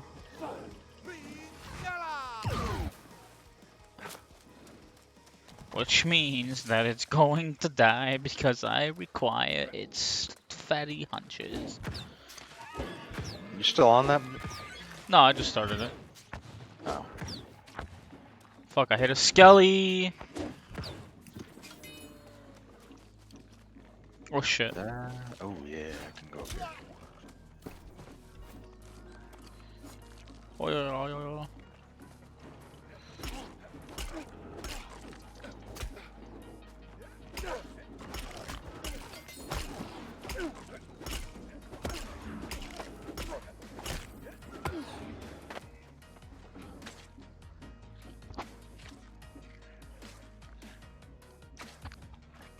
I'm only missing one more, and then I finished it.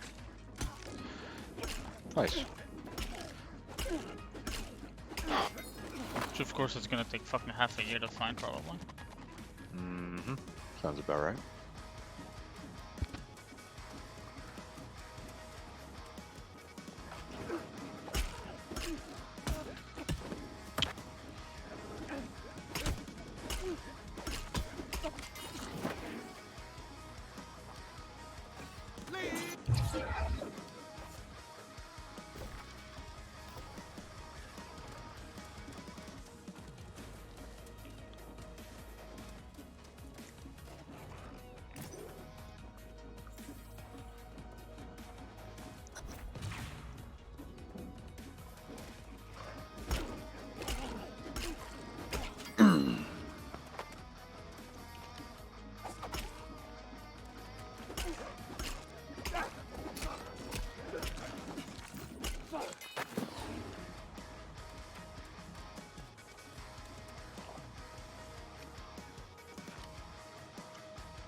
Okay.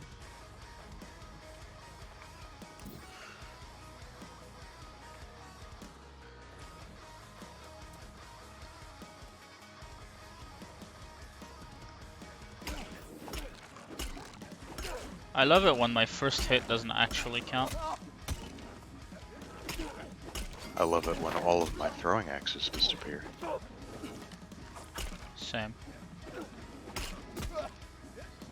Die.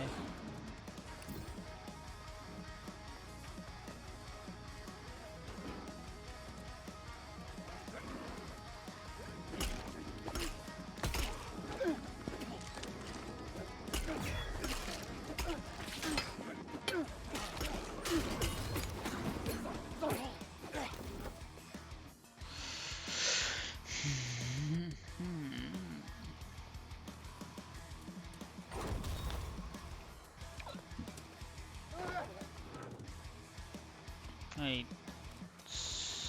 4 more of these. Fuck is elemental armor?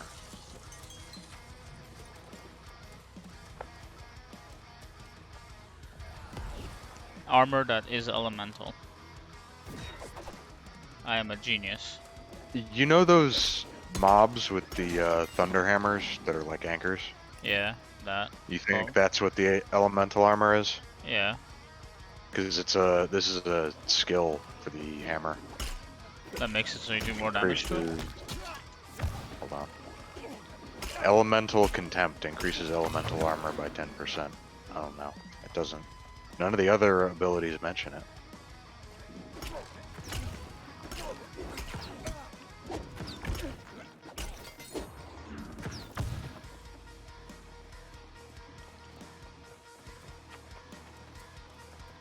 Oh, what is that? Links. I need another fucking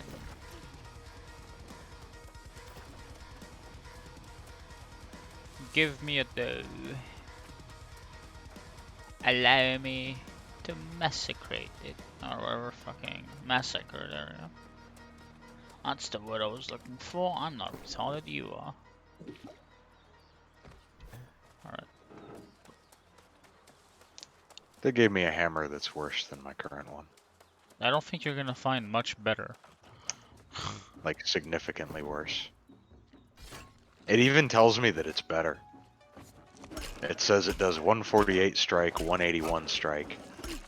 And then mine, baseline, without the magic damage included, does a 164 and 200 strike. Well, no, because Like, that's... it's 40% damage is converted to it. You don't do 40% more damage. Right. So it's technically more damage if it's just strike damage on the other hammer. Right, but the 30% of the damage converted to magic on the better one is 49 on a light and 60 on a heavy. So, like, Yeah, it's not really... It's not better. I don't know why I fucked this thing. I don't want to salvage it. I just did a whole ass fucking quest for it. Oh, I can't even salvage it. No. Those ones you can't. Can I just drop it? No. Dropping will destroy. Goodbye. Okay. Goodbye, my friend. You were not the one.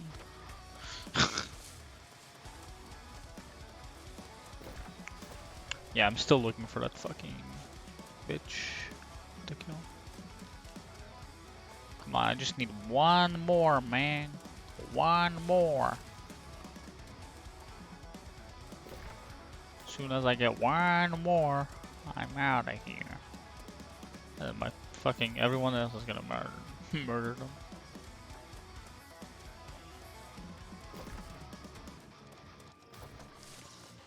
I found it up here though, right? Original.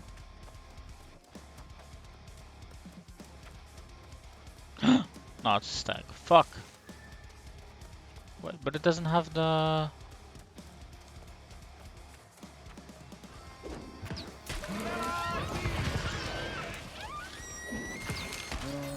Doesn't have. It says stag, but it doesn't have the fucking antlers.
If that worked. Alright. What is it? If First Light gets taken, I'm going with the attackers. Cause they made First Light trading literally the highest like fee there Yeah. is. 25 fucking percent tax. Yep. Like So that's you go fuck yourself. Well, you can't join on an attack can't I? because the First Light is Faction. owned by Marauders. You can't fight Oh. against other Marauders, Gay. but you can refuse to help, Well, yeah. which fuck. means that clan, which by the way, Sucks, Assassin clan is 6 to 10 people. Yeah, they're fucked. Yeah, they are fucked. If they get declared a war on there, they are. Nobody is even trying to declare war on them, but it would be the easiest fucking thing to take. Literally, all the fucking guys would go into war and get fucking trounced.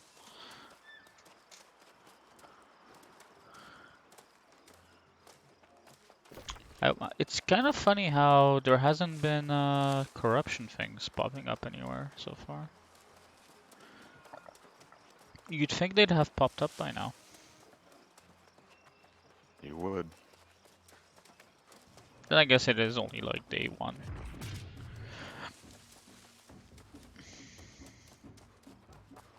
It's not it like the fucking thing hasn't even fully released yet.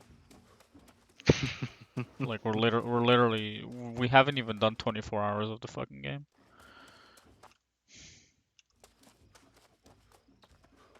Yeah, man. Haven't even done 24 hours, and we are literally getting deleted after 10 days. Yeah, Uh, I want to get.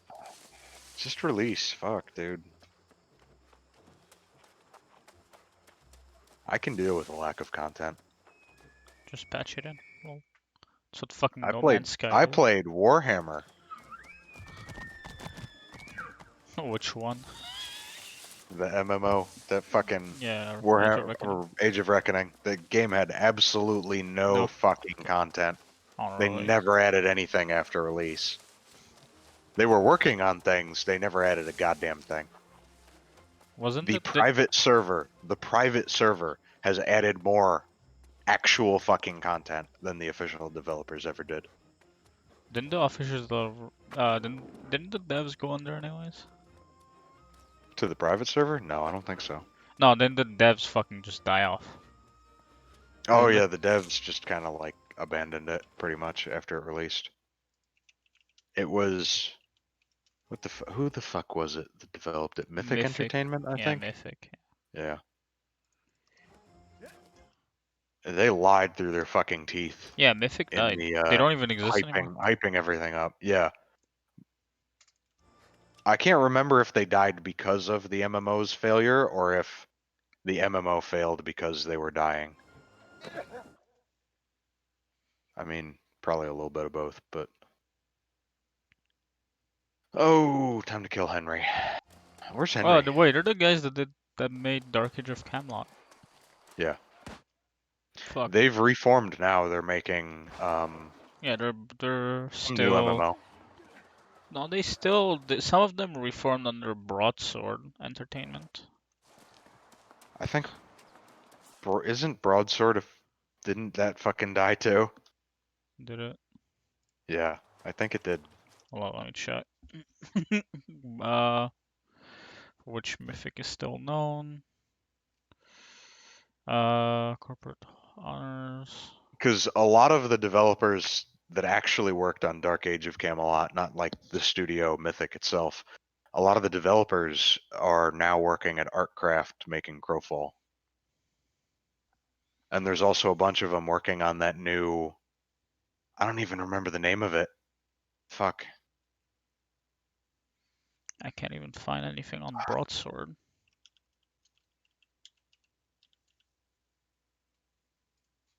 Let's see.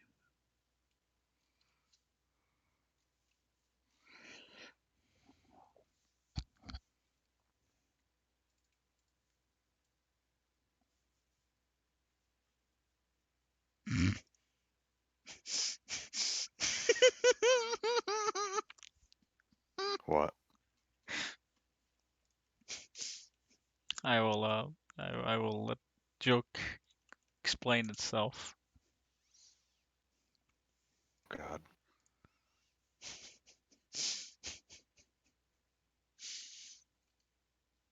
Ultima Online, really? No, look at what the fucking URL is, but look at what the company name is in the URL.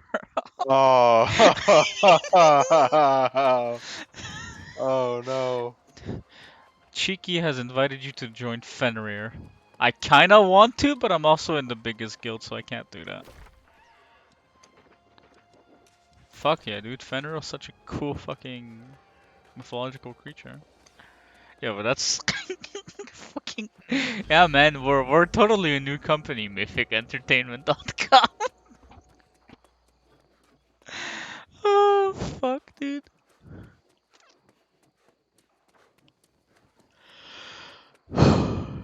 That's funny.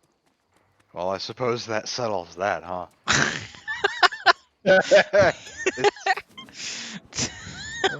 Not only is the company dead, it is actually a vaporware company. Literally. I can't find any of these fucking things.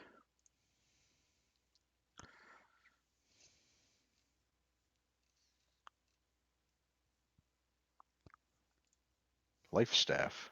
Why you 223. shit? What? Why are you linking Ultima shit? No, I'm linking Mythic Entertainment shit. Yeah, Also known as Broadsword Online Games. Also known as the vaporware of companies. well, I don't know. I wish I could get away with that. Fuck, so do I, dude. You don't even make games in the first place. What do you mean? You get away with not making games all the time. You just don't. No, there's a difference between not making games and not asking to get paid for it, and not making games and asking to get paid for it. I wish I was getting paid for not making games. Because it would be a straight upgrade from right now, where I don't get paid to make games, and I'm not making games because I don't get paid for it. What the fuck? Where's Watcher Reese? Fucking. Yeah, that's what I thought. I'm pretty sure he's the guy over at the Everfall Watchtower. Yeah, it is. Where I That's saw all the level ones. That's where it points to. Pretty sure it's the last quest I need to turn in. Before I can start working on the next batch of them. Yeah.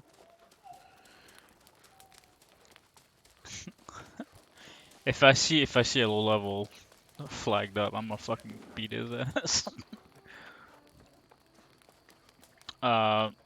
You should be able to use your staff as a bludgeoning stick. Can't prove me wrong.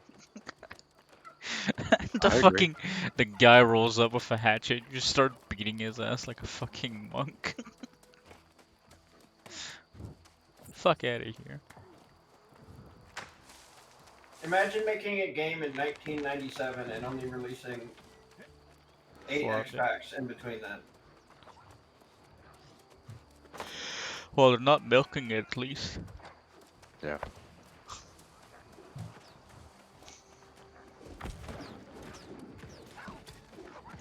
So,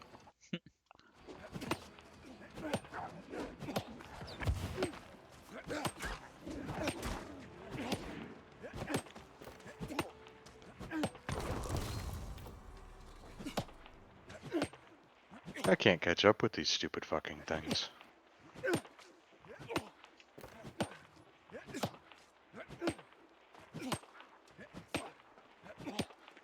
I'm gonna go kill Henry first. Ultima looks like RuneScape. you haven't killed Henry yet? Nah, I never did the quest. I was wondering. Just skipped it entirely. Nah, Also, RuneScape looks like Ultima. other way around now. RuneScape came after. I loved Ultima. I never, ever was able to play RuneScape. That shit fucking annoys the hell out of me. What do you mean you don't like 92 being half of 99? What? It's Oh, just level fucking ranking. monotony for the sake of monotony.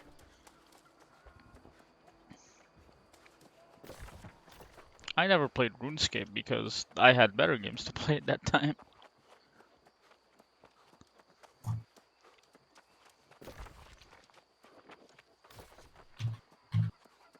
Mainly not getting shot. I played RuneScape before I understood how to play a game like that.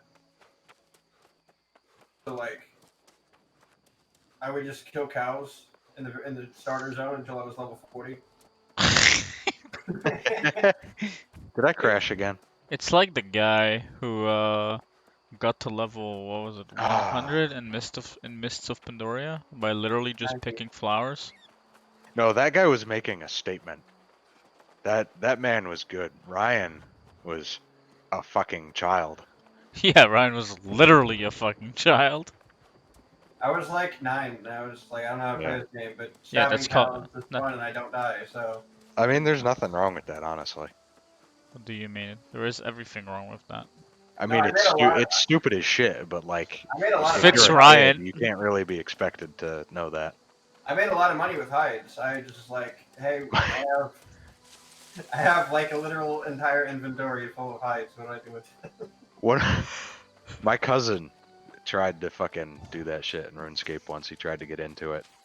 I don't remember how old we were, but I was already playing like EverQuest 2, and he was playing RuneScape. And he told me he would fucking butcher cows and sell them.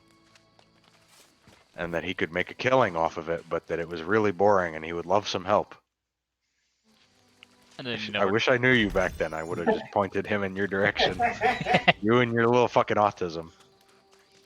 Well, I was like, goblins hurt, but cows don't, so I'm gonna fight the cows. Cows bubbling. don't hurt.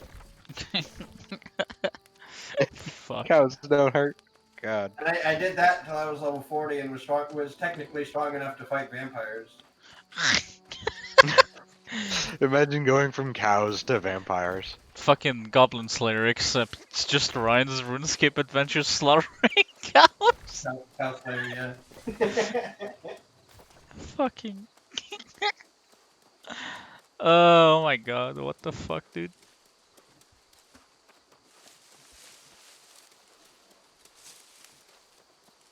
Henry is not spawning.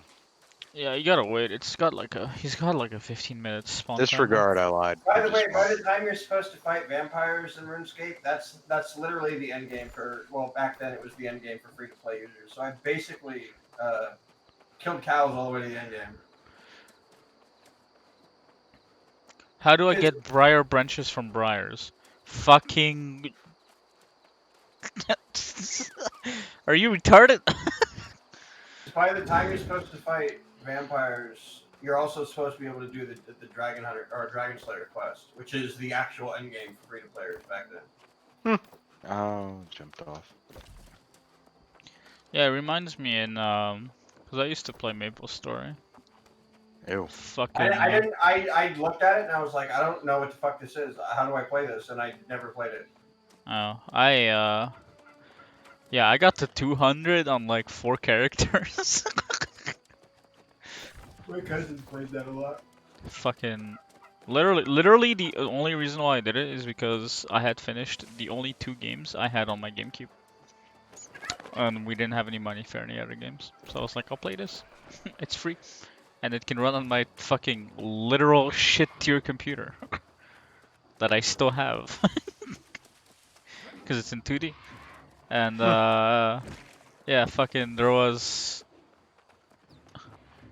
were cash shop items that you could not get, like, without paying real money for, but all I did was basically just... Oh, you fucking fool! Did Loki try to gank you again? Are you attempting to restart your 48-hour stream? I've, Egan told me that your mom pulled you away from the stream. Yeah. Yeah, my mother was like, yeah, we need to go grab this cabinet, and I'm like, yeah, but I'm streaming. She's like, yeah, but I need the cabinet. I'm like, You should tell your mom that you're working. fucking Lamau, dude. She'd never consider this work. My mother's literally a boomer. Well, not literally a boomer. But Pretty sure all our parents are actually boomers. Yes, we're old and we are all old enough to have boomer parents. This is correct.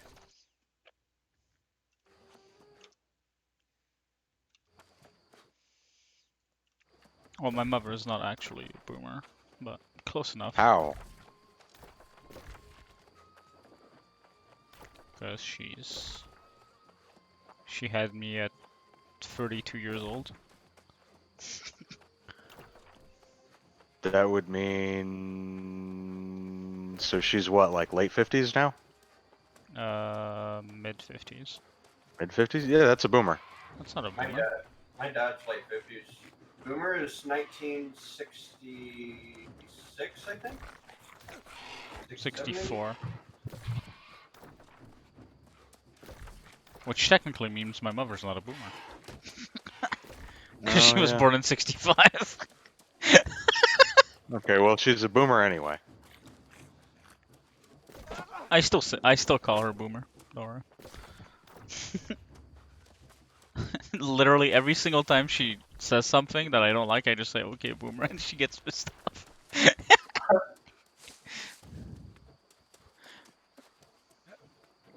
Wikipedia defines it as primarily 64, but arguably upwards to 1966.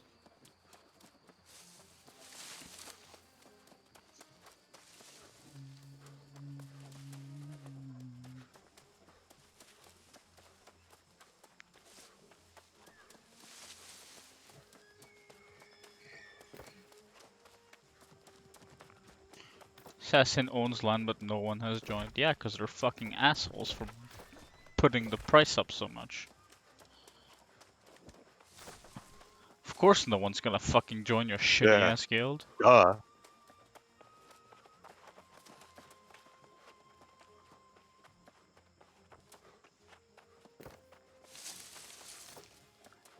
I wanna get Shattered Mountains.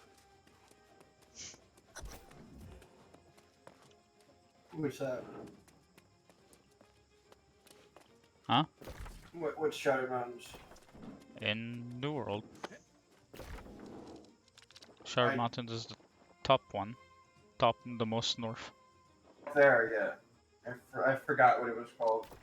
But there's no actual town, there's only outposts. I think the last actual town, the most northwest town, is not even in the last 3. You know. It's in Morningdale. But I don't exactly feel like... Morningdale's claimed already anyways.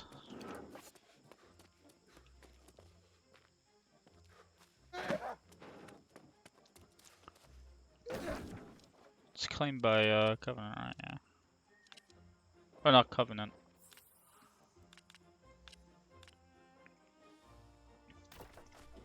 Fuck, what's purple already? Forgot the name. I can't remember.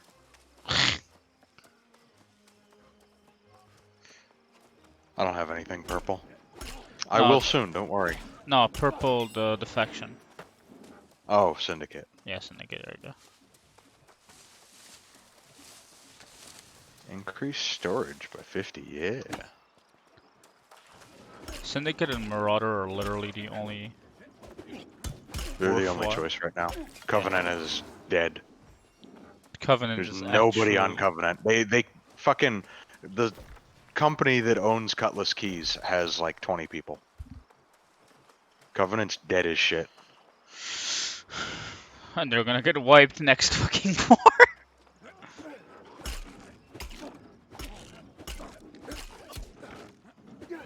That is. Oh, you know what? Alright, They're at 26 to 40 people now. maybe They I were should. a lot smaller earlier when I looked. Maybe I should sign up for the war on defense just so we don't get fucked. Just so Syndicate doesn't get another. Yeah, I'm gonna sign up for that war just because, like, they've only got one fucking territory. Actually, I'm gonna check their taxes and make sure that they deserve to hold it first. Okay. Then again, I did get ganked by them, so I kind of don't feel like doing it.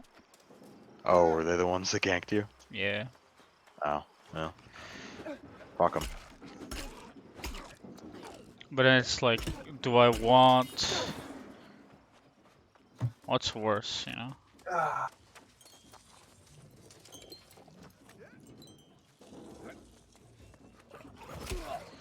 A fucking.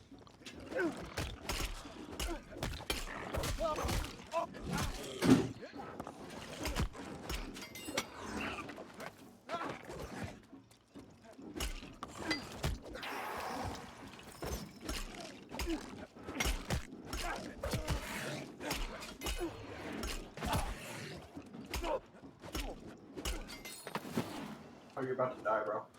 Bjorn Fag Anal Fist.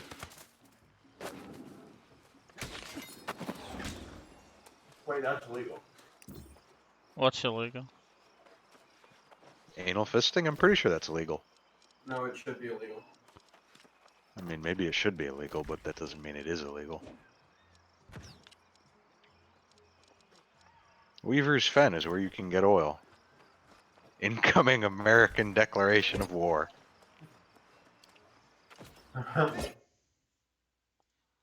Straight. I remember getting oil in Everfall. Brightwood's probably got some too. Nah, Weaver's Fen is literally the only place. Is it really? Mm-hmm. How the fuck? You Did cannot Did get. they change that after the density test? No, No, no. it was just never like that. You're misremembering. You can't Hmm. get oil anywhere else. It's the only place that has marches, and marches are the only place where you can get oil. Interesting. Ooh, 17. What's up, bruh? You wanna fight? Why is that? Oh no. Oh wait, fuck. Celestial Enforcer. What the fuck?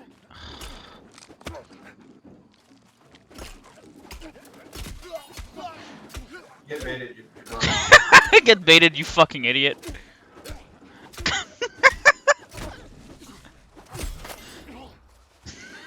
You fucking retard thinking I was gonna help. Stand there the whole time. What? Excellent question. Everybody's a retard. Also, the thing is that the hatchet stun, like, if you get hit and you don't have stamina for running away, you can't dodge, and if you can't dodge, you just get fucking stun locked to death. Especially since I'm fucking 4 levels above him. Or 5, actually. 22, not 21. Fucking.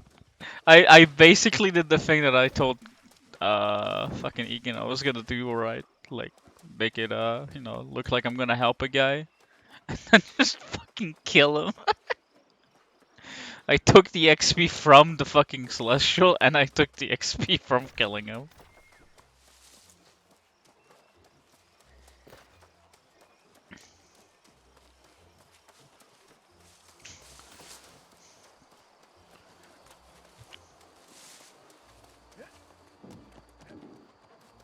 I You know. think they'll ever make an MMO where everything is 100% skill based and none of it is stat based? Yeah, that already exists. What is it? It is called World War II Online. It came out about a decade and a half ago. That sounds terrible. It was a pretty fun game for its time. Why was it all skill based? Because it was an FPS.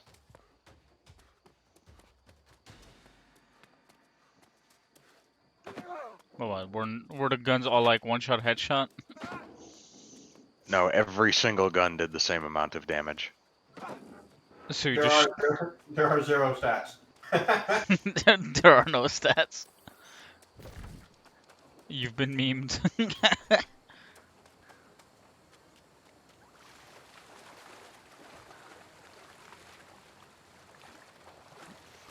You fool, you have been trounced. There are no stats. The only advantage is just playing better. Correct. Were there automatic guns though? Yeah. Alright, well there you go, pick that shit.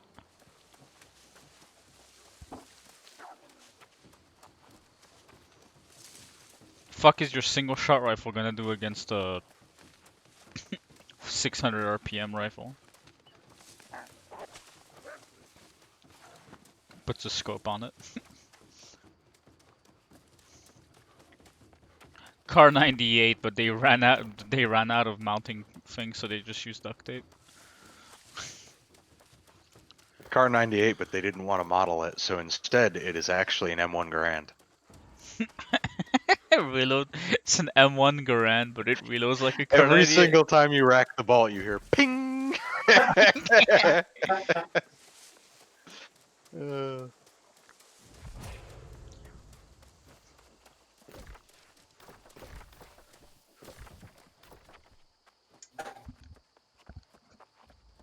You know, this game What? dwarves. Dwarves would make this game better.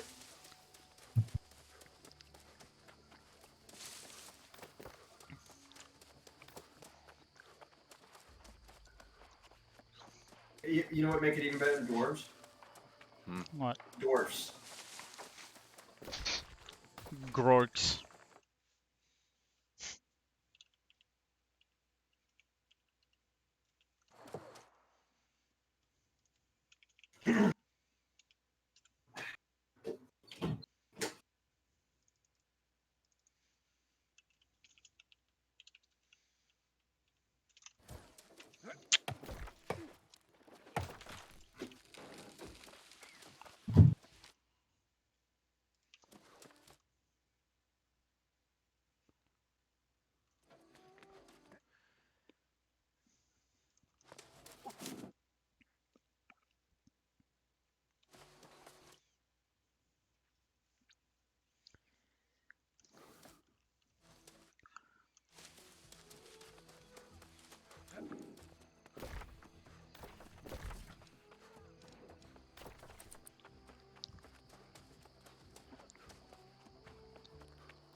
Anyone flagged up? Nope.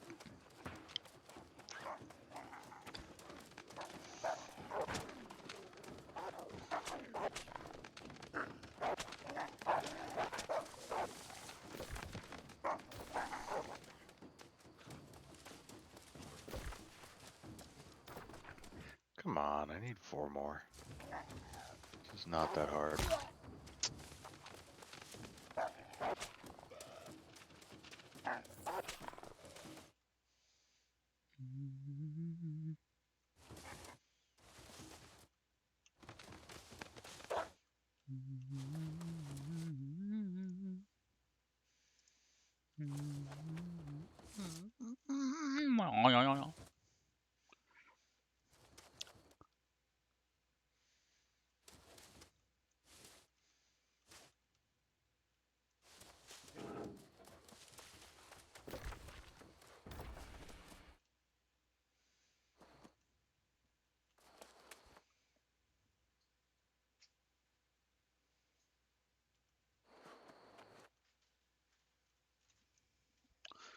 Ah bon?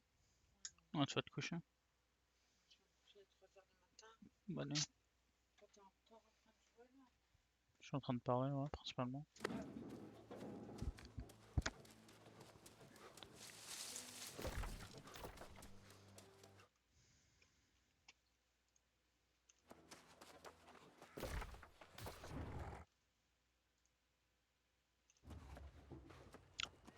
Ok, ça va.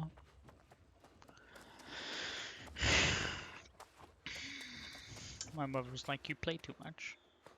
You should go to Did you bed. tell her it's a job yet? I did. She still says I play too much.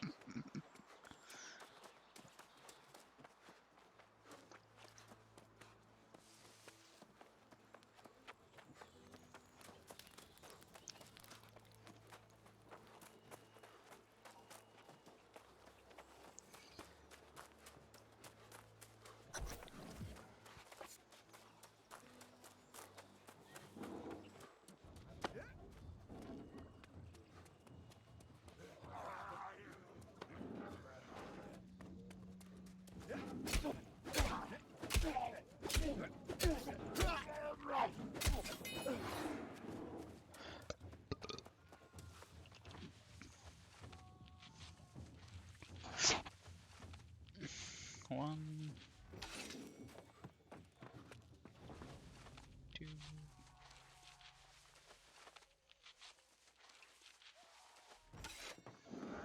three.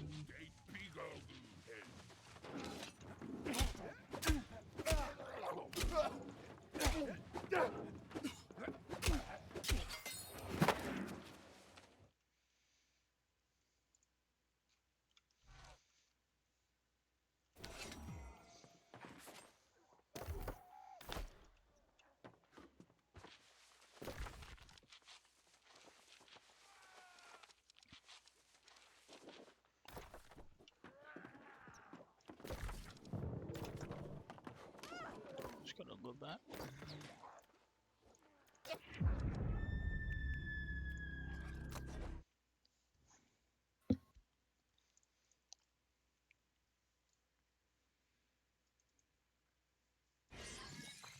Death porting, OP.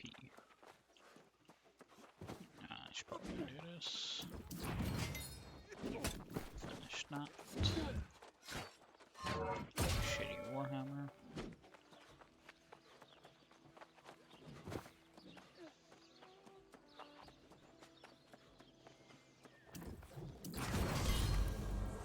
Monarch's Wish.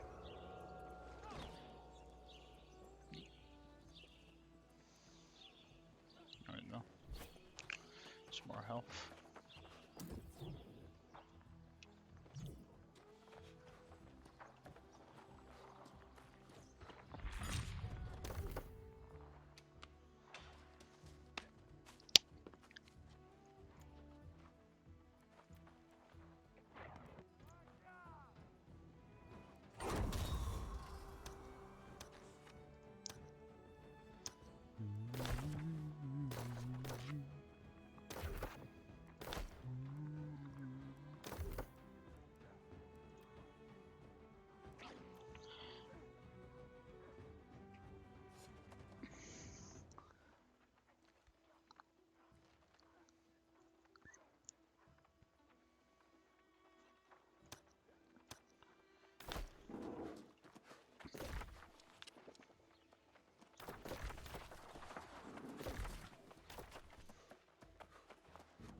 He was just out here streaming. How long are you gonna stream? Hmm?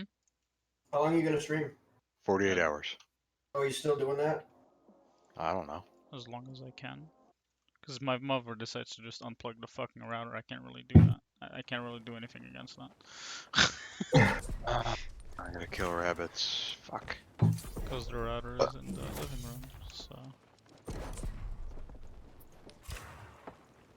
I don't feel like doing this stupid quest. Also, I'm rich as fuck. How much money you got? 3,800. Yeah, money. That is why I said I'm rich as fuck. How the fuck do you have so much money? Come here and lick my toes. Fuck. Yeah, how I'll did you give get you money? 50 My gold purchase- pieces. I've only got 2,200. I'm selling random shit on the trade house. The trading Oh. post. Yeah, I don't sell Oh, anything. not random shit. I'm selling stuff that I think I can actually make money off of. Yeah, I don't sell anything. Or I haven't sold anything so far. I don't really care too much. I sold an item level or a gear score 200 shield for 300 gold earlier. The fuck, how? Retards. It's like The base... magic of an extra chromosome. That's like base gear, what the fuck? Isn't it great? Oh, hey, there's a guy here. His name is Jizz. Of course. Based. That's fine. I ran into Adolf Hitler the last time we played. Yeah. There's So a the- Broseph Stalin here, too. Alright.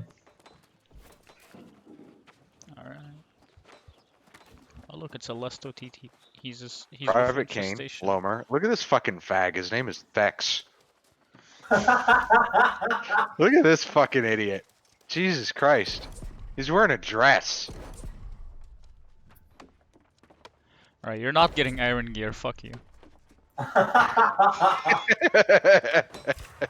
No, give me my fucking iron tools.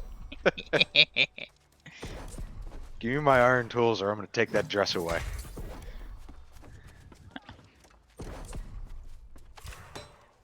Oh hey, it's Loops. Loops. Brother. Some of these people got really nice names. Alright. I leveled up engineering. But maybe not this guy. His name is This Is My Name. Shit. Flint I love it. mining pick. Flint. Shit. I don't want flint. I want iron.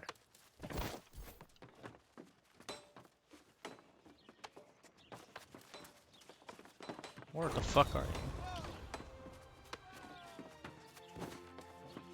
Oh, that one. Did you think I was actually dropping the fucking iron shit there? I didn't get anything. You Yeah, I don't. know, cause I didn't make any. I didn't make any for you. Eat shit. I'm joking. I'm making them now. Oh fuck that. I'm keeping that one. Hmm. I made a fucking green.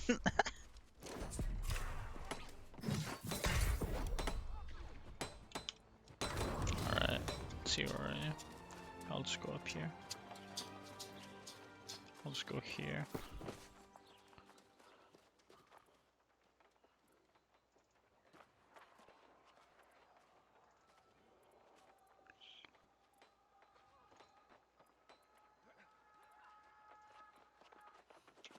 Where are you?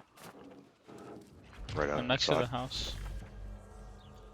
I'm just gonna upgrade this. Got the XP gain one.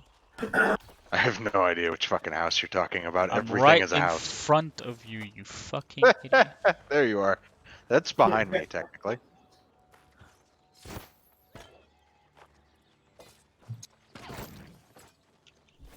Go grab these. Behind you. Yee. Good, they're all iron tools.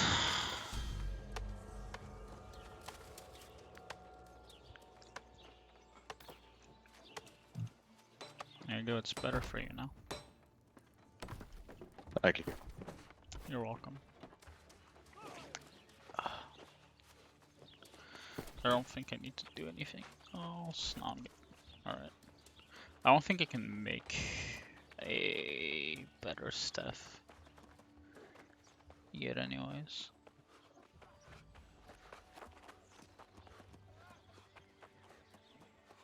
How much is Everfall housing? Oh, this is 3,000. You can get a house. I'm not 15 yet in this place. Not sure, I forgot. I keep forgetting to. Every time I walk by a house, I want to buy one. Can't. Yeah, no, I can't Stupid shit. make better shit for sure. Everfall is my highest, but I'm still only 7 standing. Hmm. I don't know how I'm supposed to get to 15, because, like, I'm out of quests. I'm doing a single quest line, which is the one that has the fucking rabbit foot in it. And that's it. Like, that's all I got. You go There's back no to the more. Stones. Well, no, because you need to get reputation here. Yeah, I need reputation here, not elsewhere. Unless, like, the quests... I'm gonna be really salty if the quests refresh every day. They shouldn't. They shouldn't. I don't think that's how that works. I don't remember that being how that worked in the density test. No, it wasn't. Quest never refreshed in density. But also, there's no way that I can get standing 15 here with these quests. Literally impossible, unless this quest line goes on forever. And every other one stopped eventually. I might have 2 more quests after this, and that's not even going to get me out of standing 7. I don't even know what standing I'm at. Everfall. Yeah, I'm at 7 right now. I'm buried in the rabbit's foot quest thing.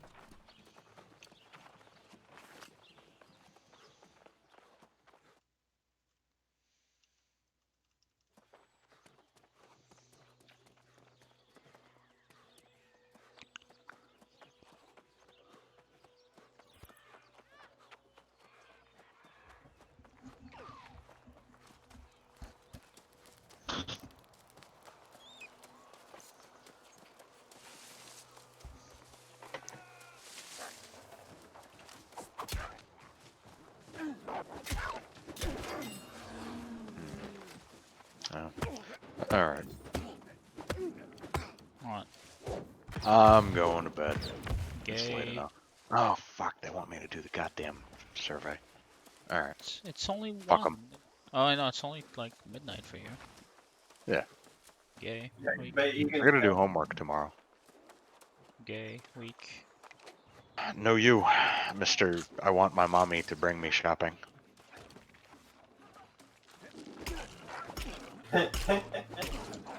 Shit. Oh, that was close. Oh, I missed.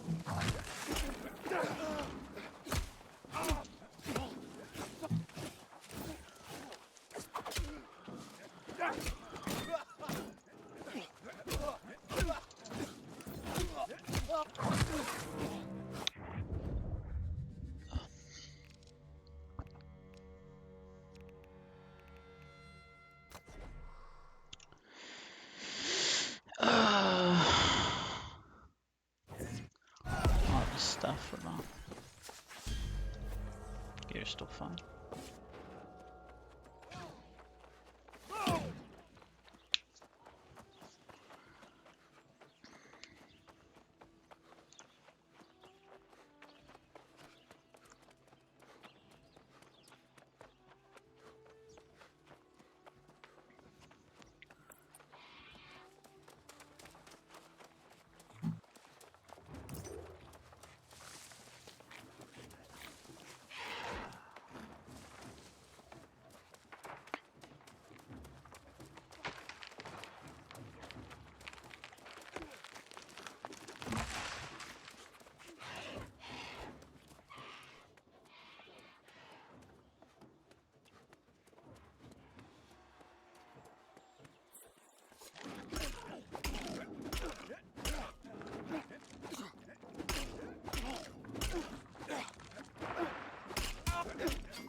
Oh my god, the lag on that.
Really?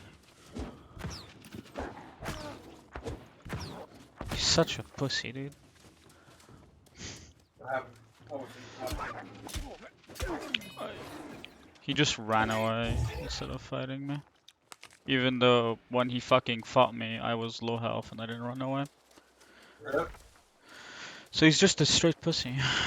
Like, literally every single time I've died to someone, it's because I fought them when I was at disadvantage and I just wanted to fight.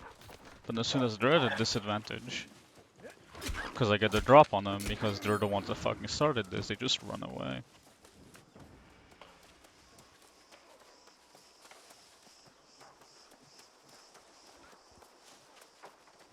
If I wasn't on like basically 300 ping with the input latency, I wouldn't have an issue out fighting them.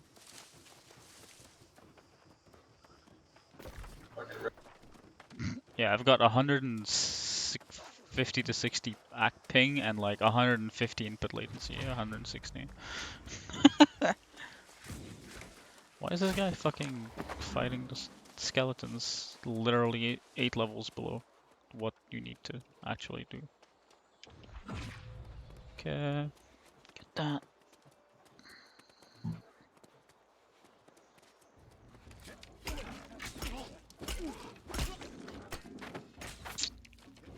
Where's that fucking-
Next one's over there.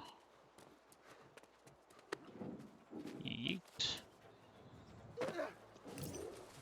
You're not gonna be playing this, are you? Ryan.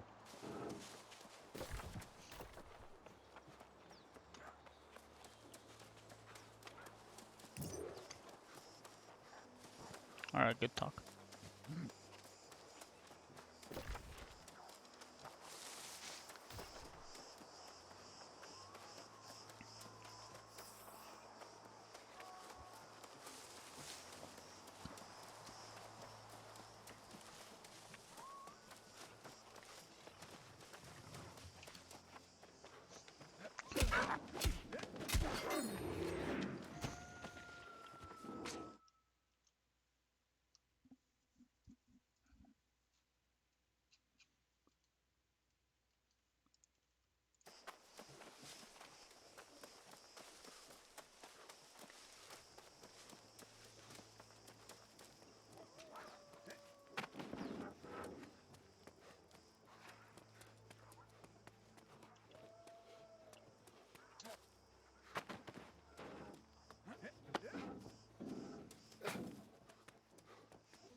Oh shit. Easy.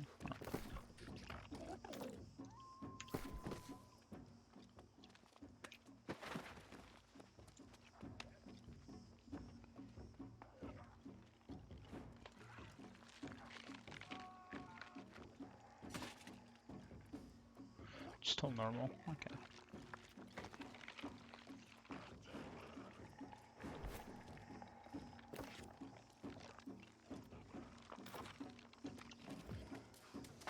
I just need to go back now. Easy.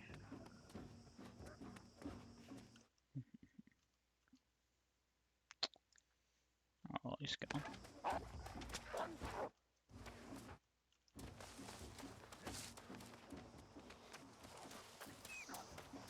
I guess I could have killed him. Ah, whatever. I don't really have the setup for it. I want to get 3.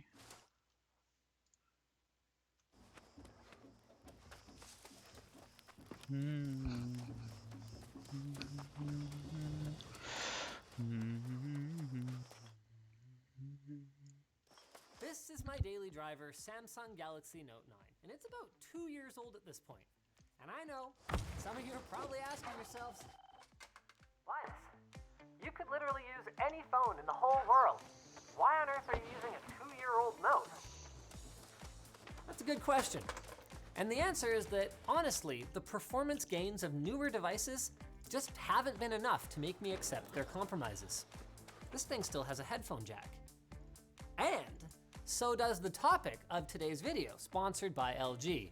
This is the LG Velvet, a smartphone designed with a flagship experience in mind, but with a less expensive Snapdragon 765G processor rather than something like the 865 employed by most flagships, which in turn affords the Velvet a lower price tag. Raising the question, does your smartphone really need the latest and greatest processor for you to have a good user experience?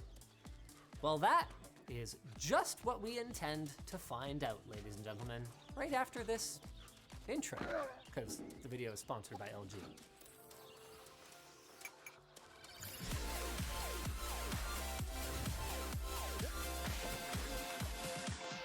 Before we get into any benchmarks or testing, let's get familiar with the device at hand.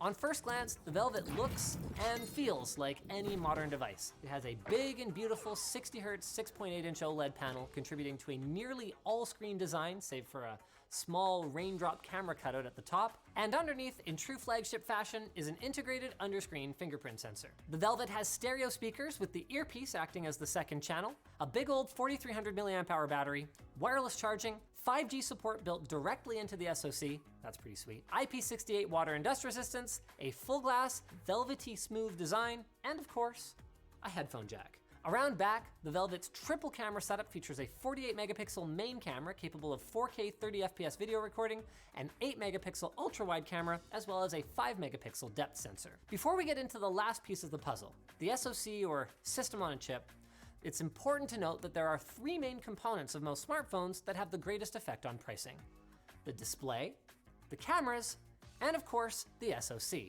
And that's really the main discussion point here.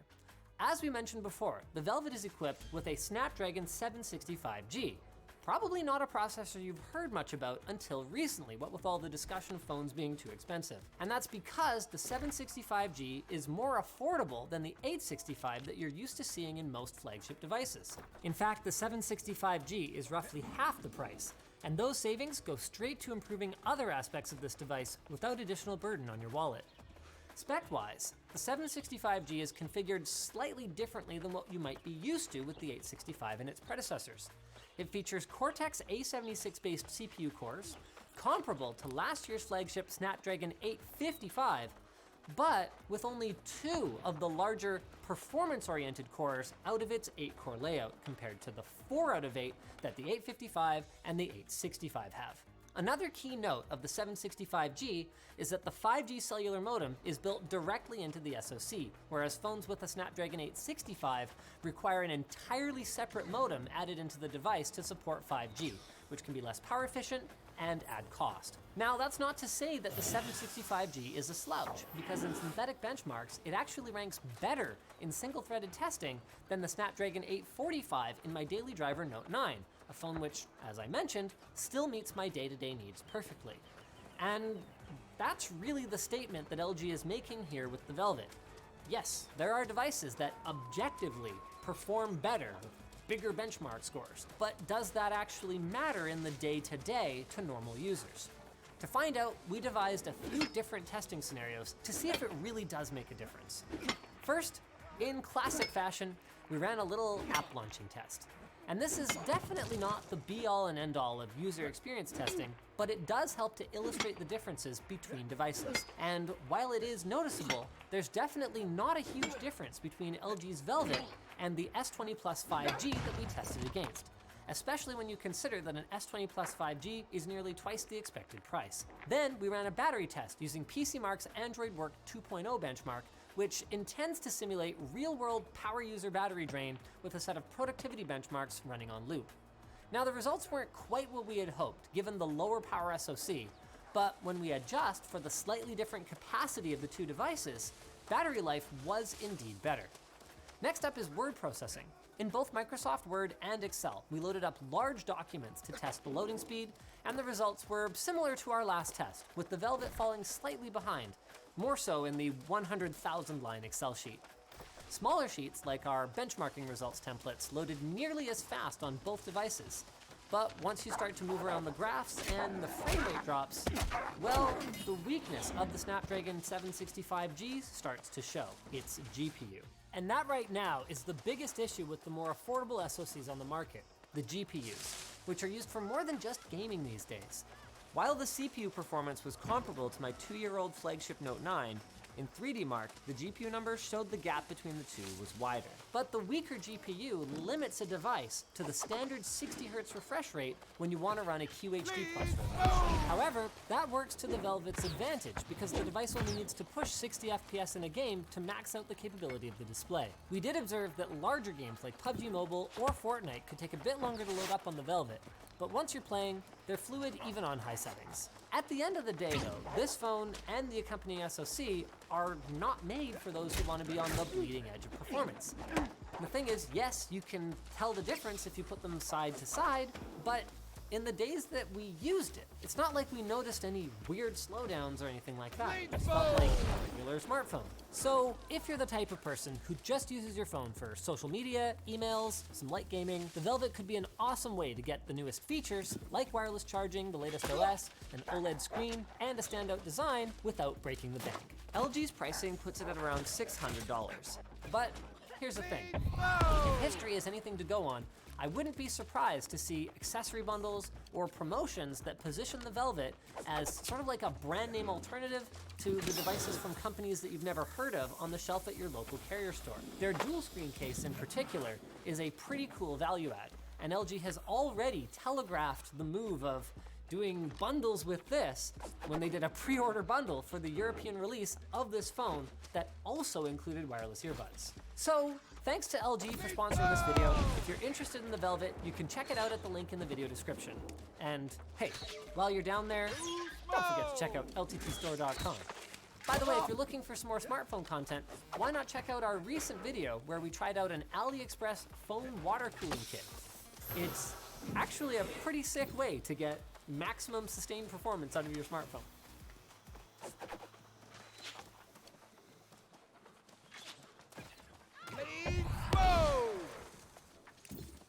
赵心开心 That thing. That thing. Meet the Zhao Xin Kaishen CPU. Look, I'm trying my best, okay? This is a real fascinating one, ladies and gentlemen. This is not made by AMD or Intel, obviously, because they wouldn't have called it that. But supposedly, it is x86 compatible? It is an x86 core based on some Western designed products, I believe. So would it be fair to call it a rip-off x86 CPU? No, I don't think so. So what is it then? Guess we'll have to find out. After this message from our sponsor.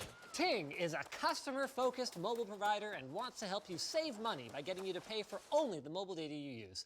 Get $50 in Ting credit at the link in the video description when you sign up.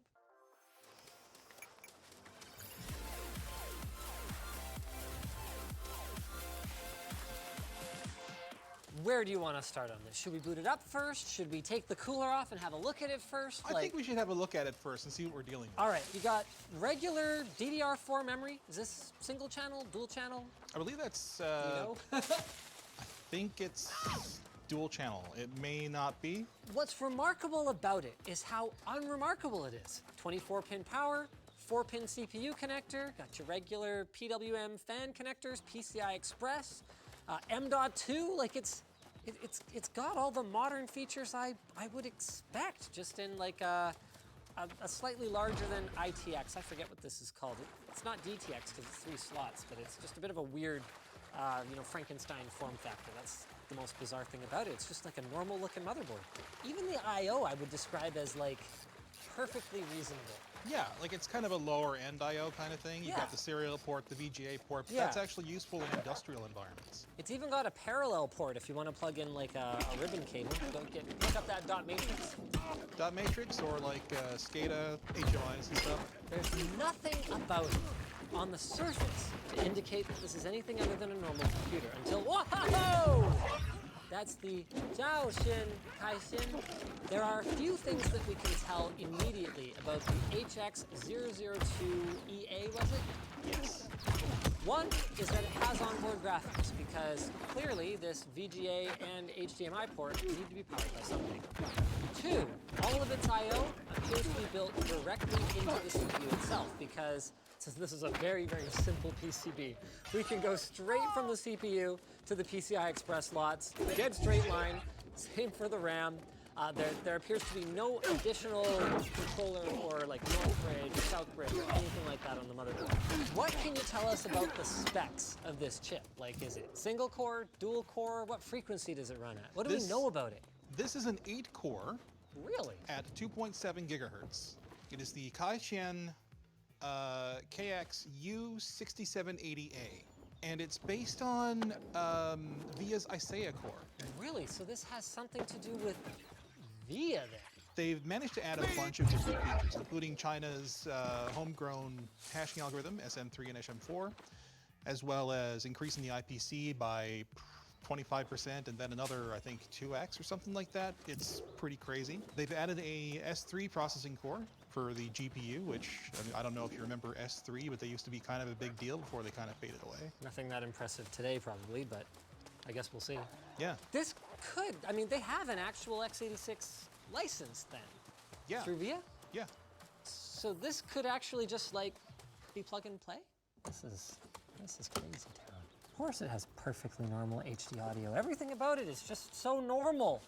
That's what's tripping me out here. Not only that, but did you notice the mounting for the CPU cooler? Oh, yeah, I noticed that they're using an Intel Yeah. Intel spec backplate, but just there's no holes for it to screw on the socket mount because there's no socket. Yeah, there's adhesive on that backplate. I actually installed it earlier on. But theoretically, you could install any LGA 11 5X cooler on this thing then, couldn't you? Theoretically, but not practically. Because of the height of the CPU die. No. There's a bank of capacitors here that interferes directly. It just barely clears them. Okay, yeah. Biosoft. Holy shit. So I'm just Windowsing right now.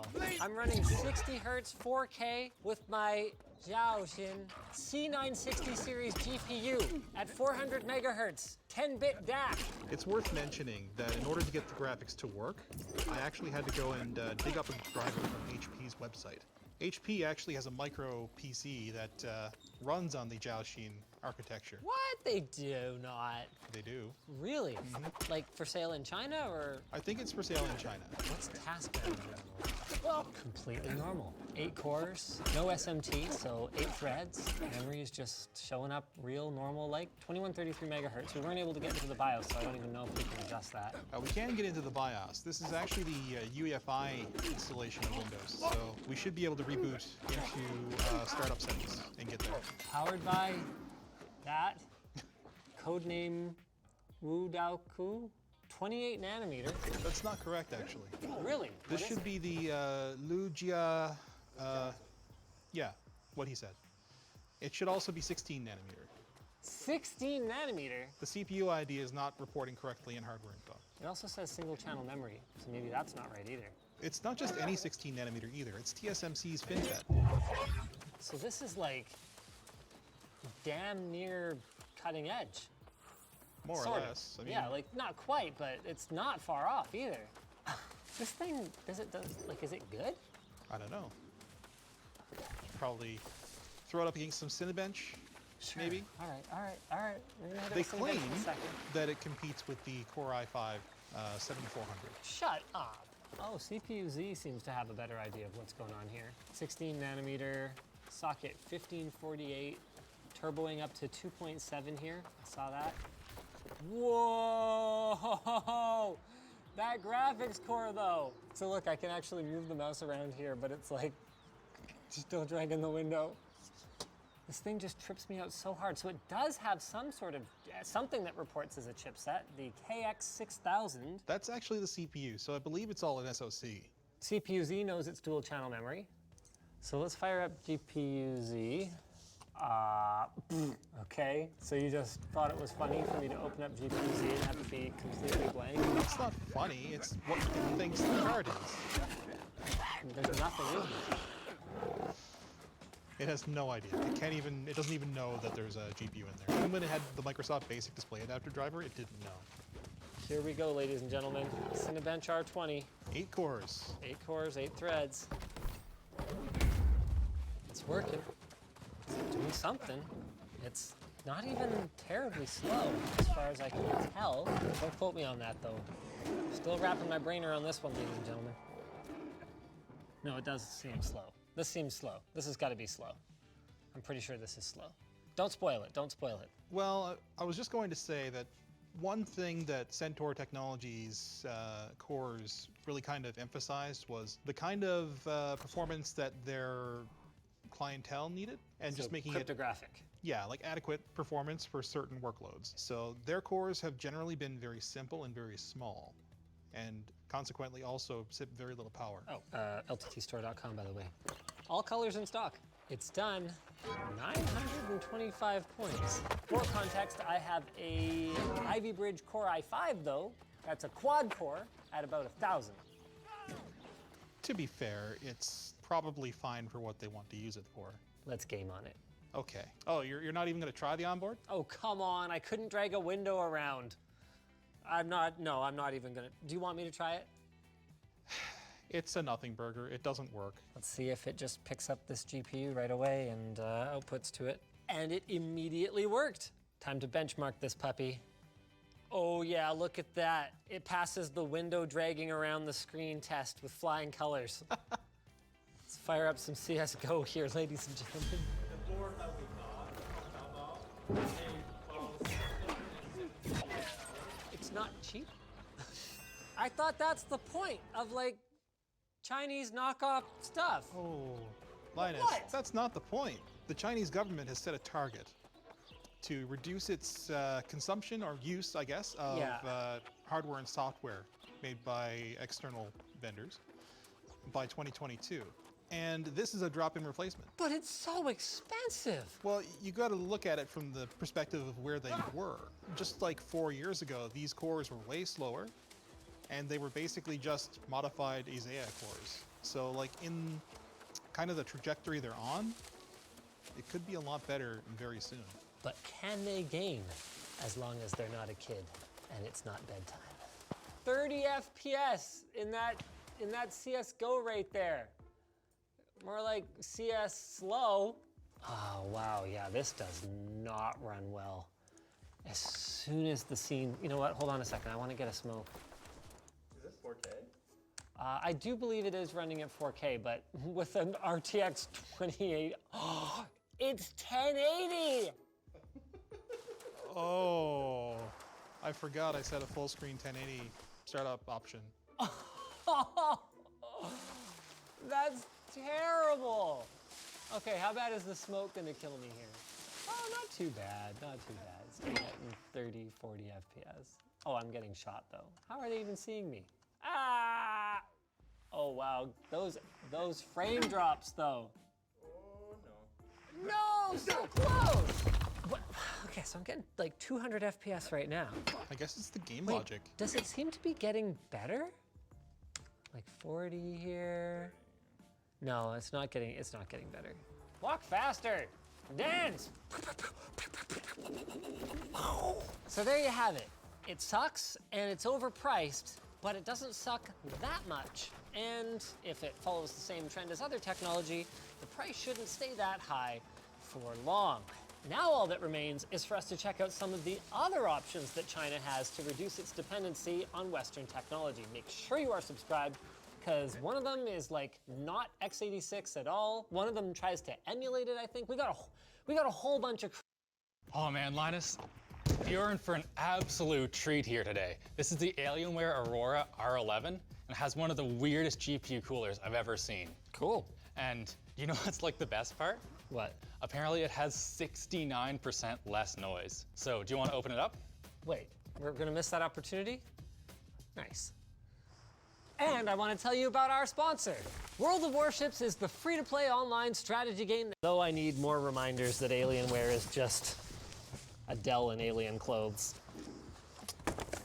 I remember when they used to at least put a little alien on the cheap mouse that was included. Can you imagine spending the amount of money that an Alienware machine costs and then using the included mouse? Like the keyboard, I don't even care that much. You can be a very competitive gamer with a cheap keyboard, but like the mouse, it's fundamental.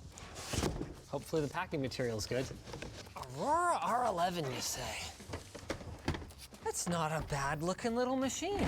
And the specs are interesting too. So this is a Core i9-10900K. It's got 32 gigs of RAM, though we don't know what speed it's running at yet. We're gonna have to figure that out once we fire it up. 2 terabytes of NVMe storage for boot, with an additional 2 terabyte hard drive and an RTX 2080 Super. So this thing should be a gaming powerhouse. It's got so much plastic on it. This is gonna take forever. Oh, can I do a peel? Yeah, you can do a peel. Sweet. There you go, you even got a little peely tab there.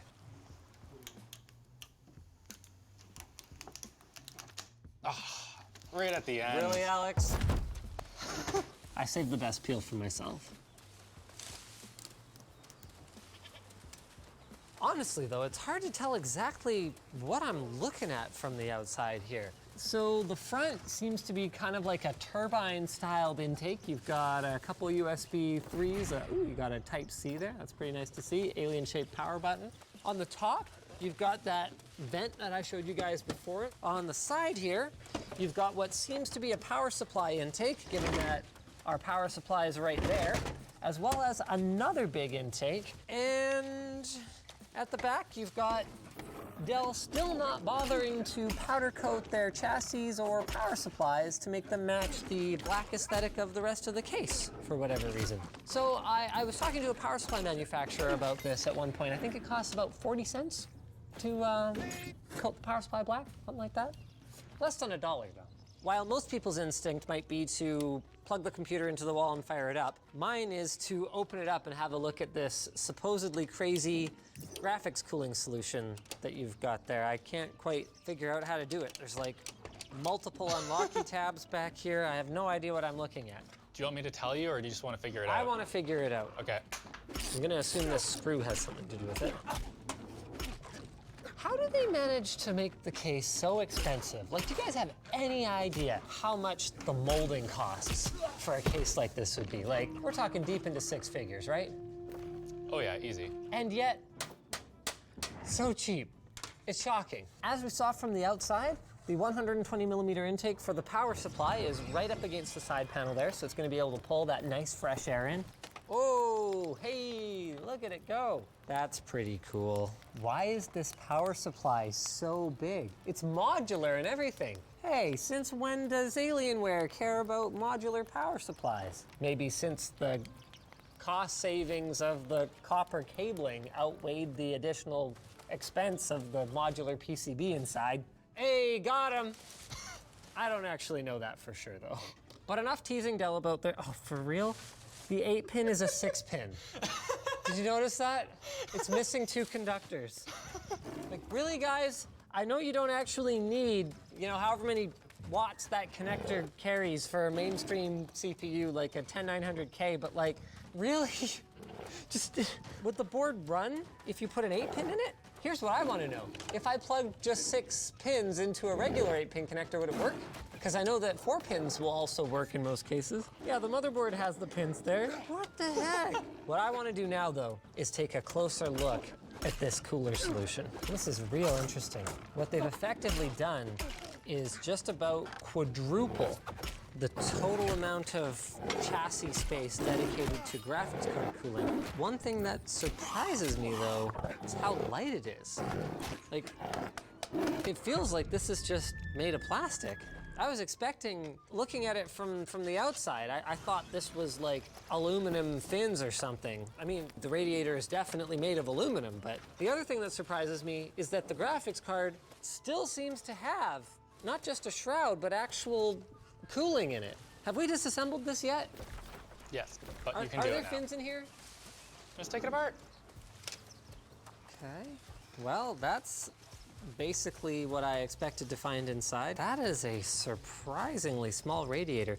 One advantage that wasn't immediately obvious, though, is that the backside has access to fresh air as well as the front. So this fan is going to be a little bit more efficient than it would normally be able to be on a graphics card, except in cases like the, was it the 480?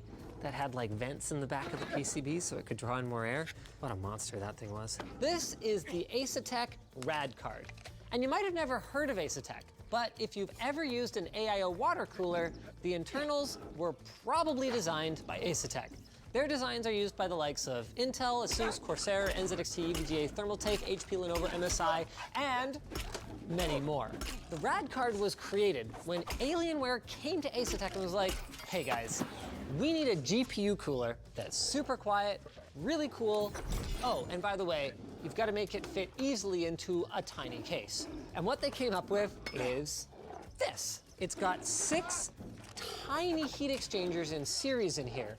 And this does run into a similar problem as our stacking radiators video, which you guys can check out over here, where as the air goes through this series of heat exchangers, it actually heats up and its cooling effectiveness goes down.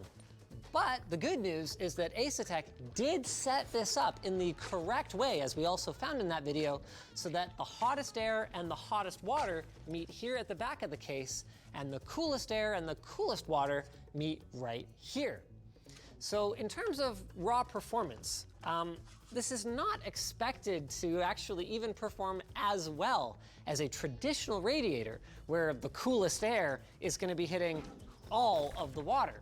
But the main benefit is that in a small chassis, where it's hard to get fresh air to a traditional radiator anyway, the performance hit here shouldn't be that big. Surprisingly, one of the biggest issues with designing this was air. In a traditional AIO, like on the CPU here, if there are any air bubbles trapped in the system, they just rise to the top and get stuck in the radiator, rather than running through the pump and making a bunch of noise. So it's no big deal. In this configuration, however, if the air is allowed to just rise to the top, it will get trapped in the pump, not the radiator, which can not only add noise, but can actually reduce the effectiveness of the pump, or in a worst case scenario, kill it. So to overcome this, the outlet of the radiator is placed at the bottom, and the internals of the heat exchanger by the outlet is designed to trap the air. Oh, that's pretty cool. Okay, enough theory though. Let's close this puppy back up and see if it actually performs. Okay, David, you're a PlayStation fanboy. This versus PS5. I can't tell the difference. It's supposed to be kind of like a theremin kind of sounding thing. Don't worry about it. G-Sync display connected. All right, everything's working all dandy. So what, like fire up some Doom Eternal? Sure. That's running pretty good.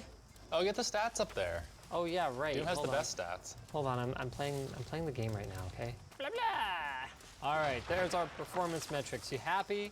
Yeah. Doing actual work now?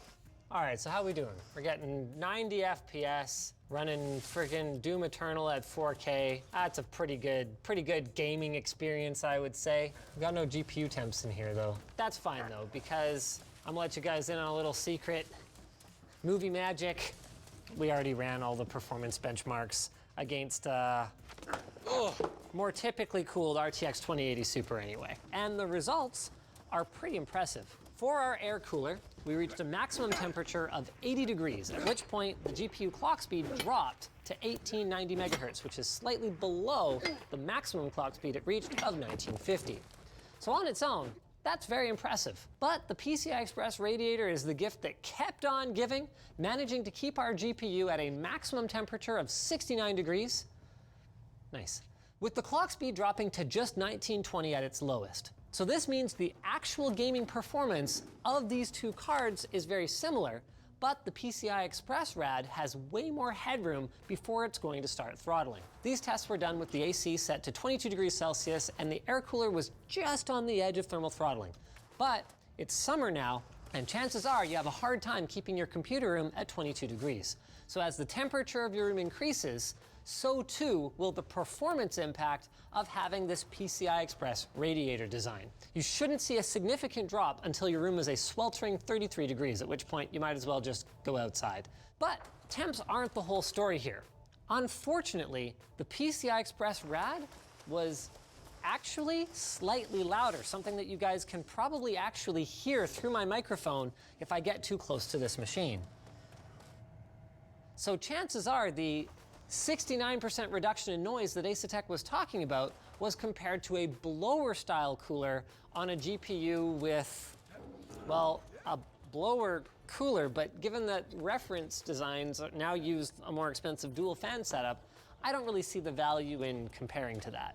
With all of that said, it's not like under normal circumstances you would be choosing between a cooler like this and one like this, because either you're buying a GPU from a website like Memory Express or Newegg or Micro Center, or you're buying a pre-done computer from a company like Alienware.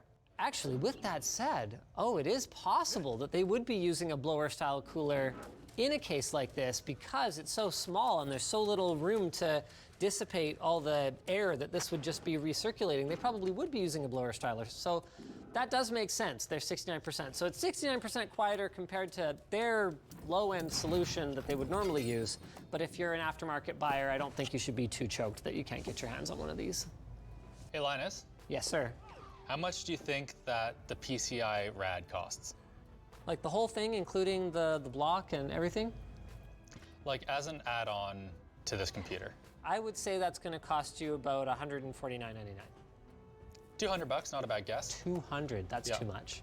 I guess they got to make back those molding costs somehow. Speaking of making back costs, I want to tell you all about our sponsor for today's video, World of Warships.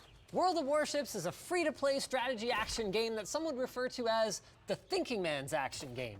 And then other more politically correct people might call it the thinking person's strategy action game. Battle it out with over 7 million players worldwide. Each in-game ship is based on 3D scans of real-life ships. There are over 200 ships to unlock, including the historic USS Missouri and USS Arizona. And there are 4 classes of ships, a bunch of upgrades, weather effects, and strategically designed environments, so the action never ends and every match is different. Submarines are also coming soon, which will offer a different style of gameplay.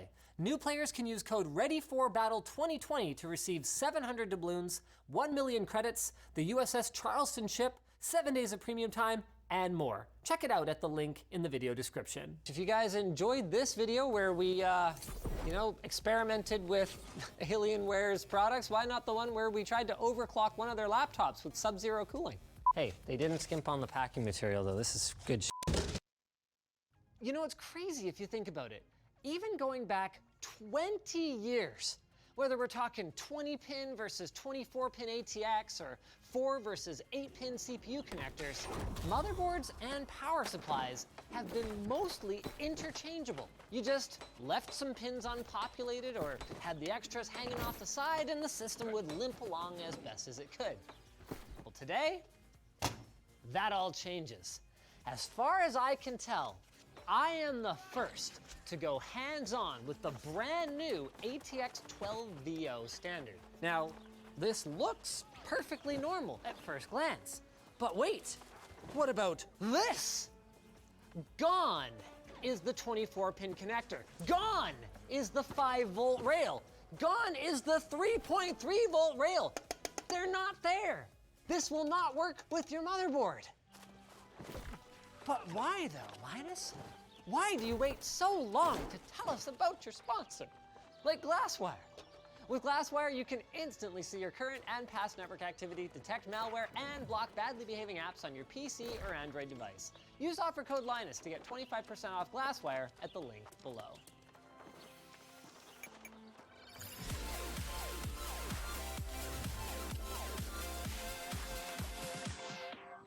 We don't have much in the way of packaging. These are not retail units, actually, either of them.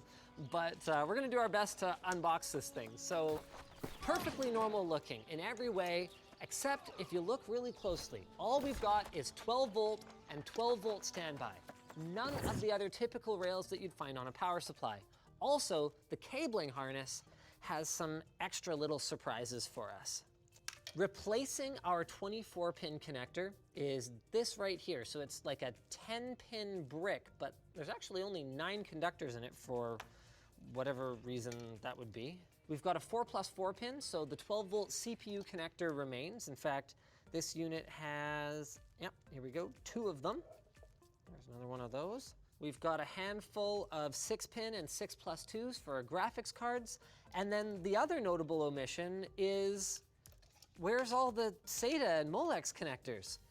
Well, we do have one lead that's got a SATA and then 2 Molexes. But if you look, the 3.3 volt and 5 volt conductors aren't there. So they're just 12 volt, which means whatever you're powering with these would have to not require any 5 volt power. So for example, if you had a fan controller or like a front panel thing on your case that used a SATA connector, but only needed 12 volt power, you could use it for this. So it's mechanically compatible, but not necessarily electrically compatible with every device that it would plug into. There's gonna be some headache and heartache in this transition. Now that's curious. One of these 6 pins is keyed the same as a PCI Express connector, which would lead me to believe that it delivers the same voltages, but it's not labeled PCIe, which I have to wonder, is that intentional? Is it intended to be used? It is. How interesting. Let's take a look at the motherboard. This is the ASRock Z490 Phantom Gaming 4SR. And to my knowledge, this is the only ATX 12VO motherboard that's actually in existence right now outside of just a lab somewhere.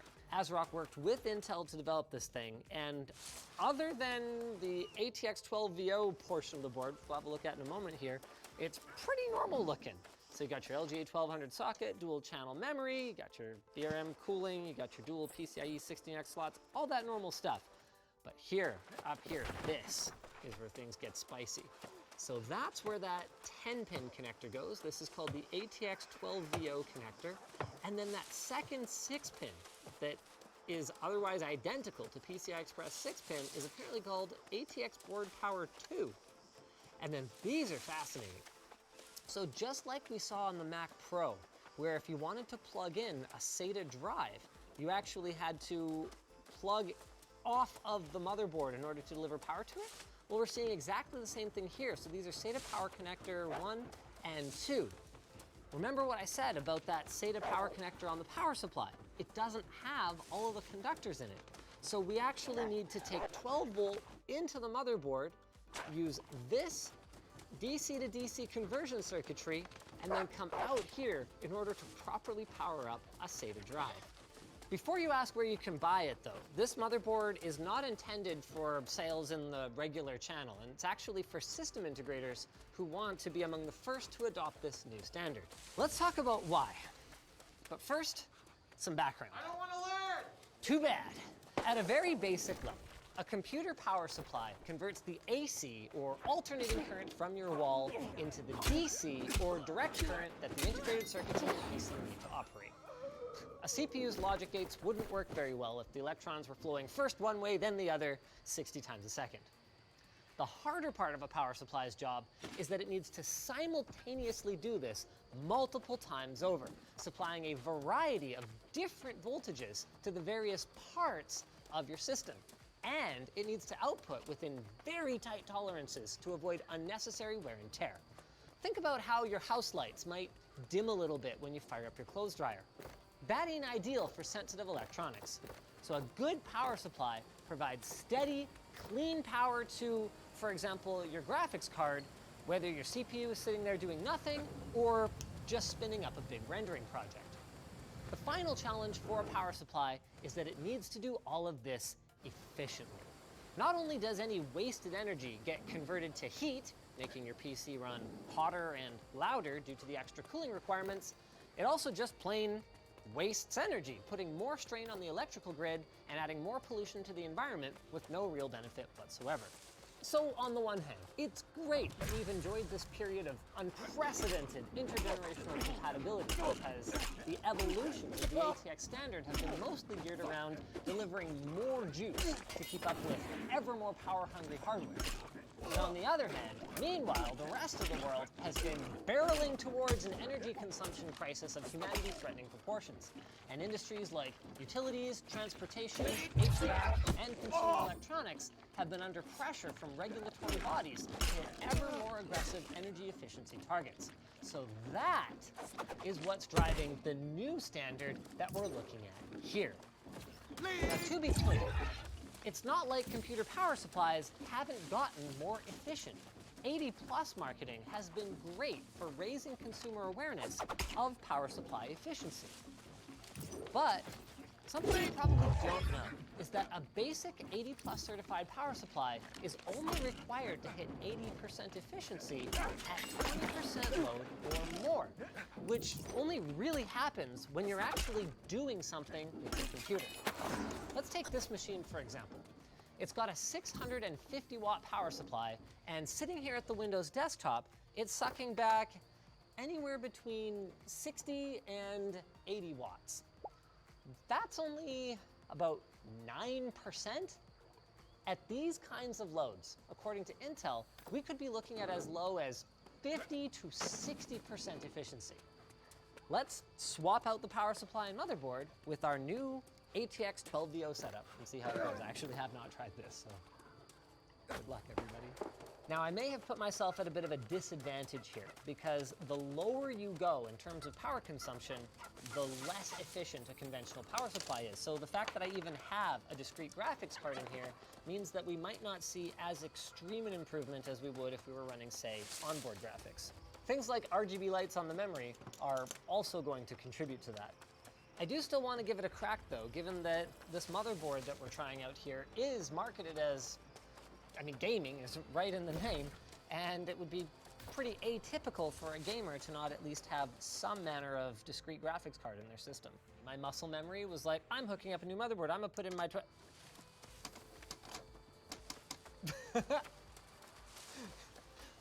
hook up the new power supply. I've seen articles about this, but I'm pretty sure I'm the first one to actually hook one up outside of a lab. The fact that we have so many pins, I mean, 10 plus 6, this is 16 pins. It sort of raises the question, why didn't they just do like 2 8-pin connectors, which we already have? And if they didn't want to reuse connectors we already have, why did they use a PCIe 6-pin? This seems like if part of the goal was to reduce the bulk of the connector, then mission not accomplished. Very similar. Oh, is that it? Wait, are we ready? ATX 12VO. Here we go, ladies and gentlemen. ATX 12VO. Ah, excellent. Date and time not set. Who cares? This is huge. I was not expecting this. Right? That's actually way better than I was expecting. You know what the crazy part of this is? I was just guessing at what kind of grade of efficiency power supply this was. If you Google this part, literally 0 Google results come up. Nothing. So I was just guessing.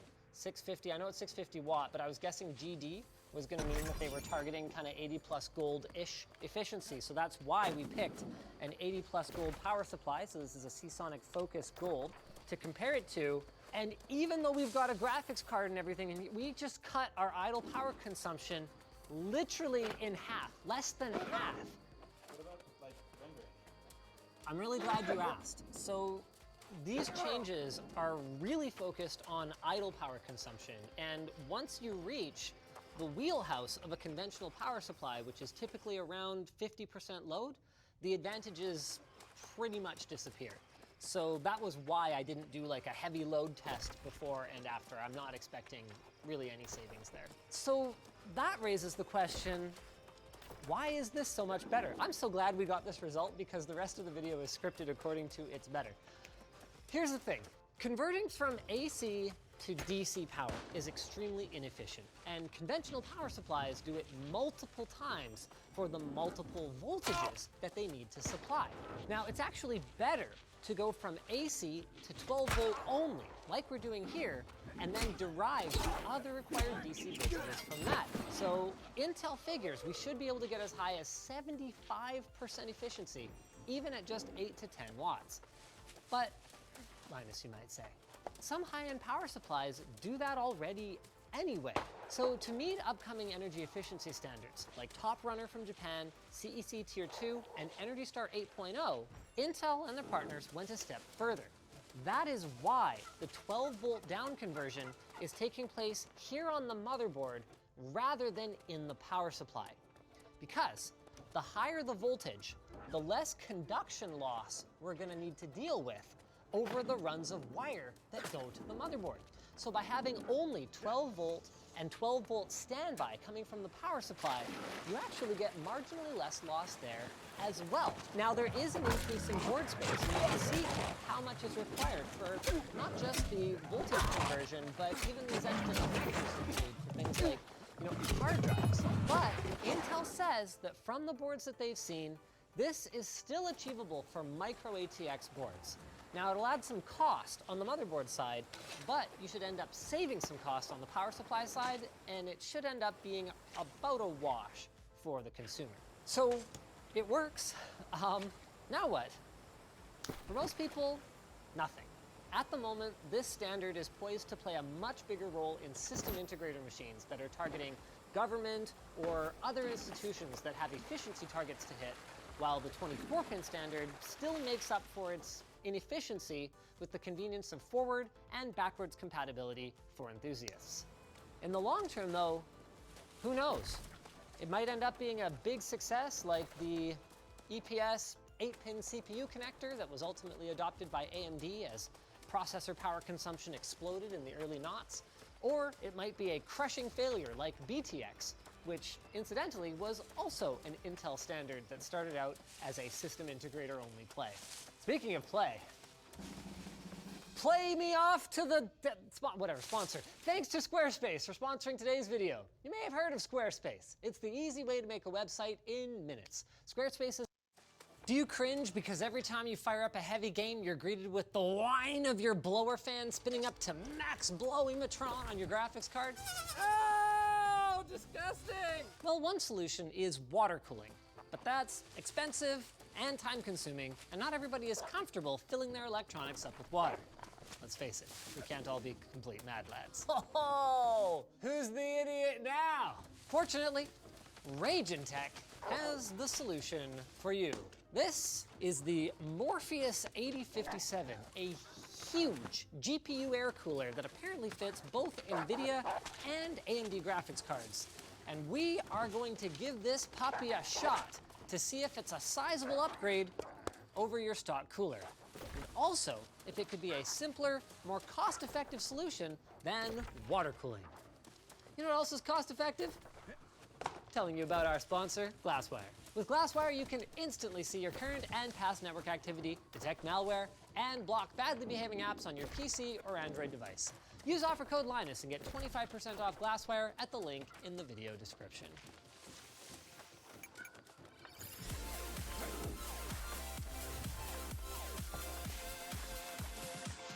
The basic concept here of strapping a giant cooler to your graphics card is nothing new.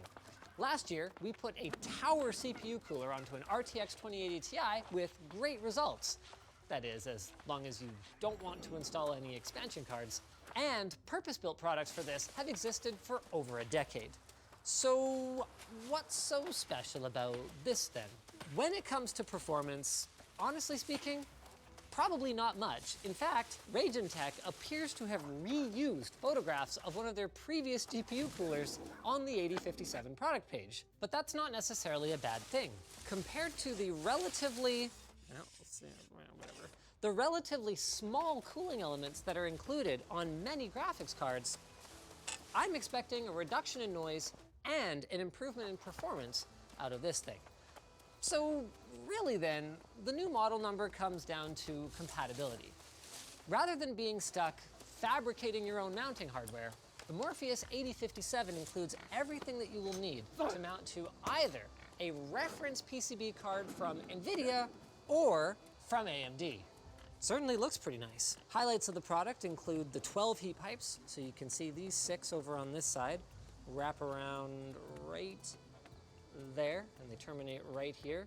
And then these 6 over here carry over this way. So really, each half of this is kind of cooled by half of these heatsink fins. It's got a nice black finish on it, definitely a fan of that, and it's rated for a total of 360 watts of heat dissipation. Of course, it can have wonderful specs and be very beautiful, but none of that matters if the performance sucks. So let's go ahead and investigate that. Step 1 is to install the appropriate bracket. The arrows need to point towards these curved heat pipes in the back. Step number 2, after you've determined where the holes line up, you're gonna go ahead and install these standoffs into the bottom of the cooler. One of my little tricks is that I actually like to do a dry wipe of chips before I do a wet wipe with alcohol. It can help pull off the majority of the thermal goop before you start just spreading it around. Holy bananas, this is a lot of thermal interface junk to, okay, wow. To RagenTech's credit, they've done you the courtesy of putting little tabby tabs on one side of some of these, so it's a little bit easier to get the things off, but this is gonna be pretty tedious, ladies and gentlemen. Here we go, good luck, everybody. I have my doubts about this. One of the other little tricks that I've learned over the years is to basically never ever trust double-sided thermal tape. If you were actually gonna deploy this for long-term use, I would strongly recommend investing the $13 or whatever it is in a high-quality thermal epoxy like the one made by Tech Ingredients, another YouTuber. Really? Okay. Let's do the D. Where the heck does D go? This is not a great diagram. I believe D goes on the 2 large chips directly to the left of the main. You've got to be kidding me. That's a memory heatsink? Doesn't that just drive you crazy? Yep. Like as an engineering background? At this point, do you think this is harder or easier than water cooling? Oh, you're gonna make me answer that, are you? I think that this is similar in difficulty compared to installing a GPU water block, but you don't have to deal with the added complexity of all the other aspects of custom water cooling. It's a good question though. A valuable one for our viewers to have the answer to. Hard-hitting tech journalism right here, folks. Here's a hard-hitting tech journalism question. Copper is a lot heavier than aluminum, and we're using the same crappy adhesive that I think is barely holding on the aluminum. How long will this stay here? You know what's really mind-blowing to me about this is that this isn't the only heatsink that doesn't fit at all. The copper one doesn't go all the way to the end of this bank of modules, and this aluminum one is completely different from that other one. It's double the width, and the fins run the opposite way, and it's like twice as long as it needs to be. All 3 of these are for memory chips, and these 2 are actually on 2 chips each, the same number of chips. Like, what am I looking at here? This is the definition of a mix. Oh shoot, which one's, see, this diagram is so shockingly bad. I think those 2 long bars go on, like, not only the tiny strip of VRMs, but also the bigger ones. This just gets more random every time I put something on it. I can't. Okay, you got 3 more heat sinks to go. We're getting there. No, I can't. This is so stupid. Well, there's so many things that should have thermal pads according to NVIDIA. Okay, well, according to RagenTech, we ready, boys? We're gonna use their included thermal goop. Oh yeah, it smells like generic. Let's just get that on there. Oh, that's really a lot. It won't affect performance, but I just don't feel like cleaning up the mess. Uh-huh. Yeah, so these are all gonna have to come off. I just knocked off another heatsink. Okay, yeah, we're calling that good. There goes that heatsink. So we're gonna be using our ROG machine as our test bench. It's got a 9900 KS and an ROG Maximus 11 motherboard with 64 gigs of 3200 megahertz CL14 Trident Z RGB memory. And, well, it used to have an ROG Strix 2080 Ti, but we went with the Founders Edition because we wanted a pretty good chance of compatibility. Our GPU was pre-tested with the power limit slider cranked to 112%, but without any clock speed adjustments. And we'll be pairing our Morpheus with these Noctua NF-A12Fs to see how it compares. Now, if PCI expansion was a priority, we might choose something lower profile, and conveniently, the Morpheus does include 25 millimeter. It does include brackets for low profile fans. But here's the thing, unless you're into high-speed networking or PCI Express storage, the odds are that you don't have a ton of add-in cards. So we're going with these because I think it's going to be a great combination of maximum performance and silence, as long as you don't mind a little bit of GPU sag. Okay, it looks like these clip onto the bottom here. Nope, it looks like they clip onto the top. And then you just gotta drag them. Wait, what? That's it? Oh my goodness. Probably wouldn't be a terrible, terrible idea to put the I/O bracket back on. It does give you a little less leeway for kajiggering when you're putting your cards in. That is some next level sagage there. That's like, 4 PCI slots. yeah. We just lost another heatsink. Oh no, we lost 2 more. Okay. Oh, we close now. Okay, well what, like, do we just fire it up or what? Just send it. While you do that, I'm just gonna collect all the heat sinks that have fallen off so far. Is this an appropriate look how they massacred my boy moment? Now we're all set up. We're logging temperature data from hardware info. We've got Afterburner cranked to 112% power limit, and we're gonna run a GPU stress test in Furmark here. We're running at 2560 by 1080 with 4 times MSAA. We're trying to really toast this graphics card. No one will get this warning. Give it to me. Those fans are barely running. I can tell you right now that GPU is basically silent, plugged into the motherboard headers. That's steep, but hold on, give it time, give it time. 55. Oh, and with the panel closed? Panel closed. Let's get the panel closed. Do that. Does that just go on like that? Sure does. Okay, so we hit 96 FPS average at 78 degrees Celsius was our kind of... That was our equilibrium point. Yes. Is there any coil line?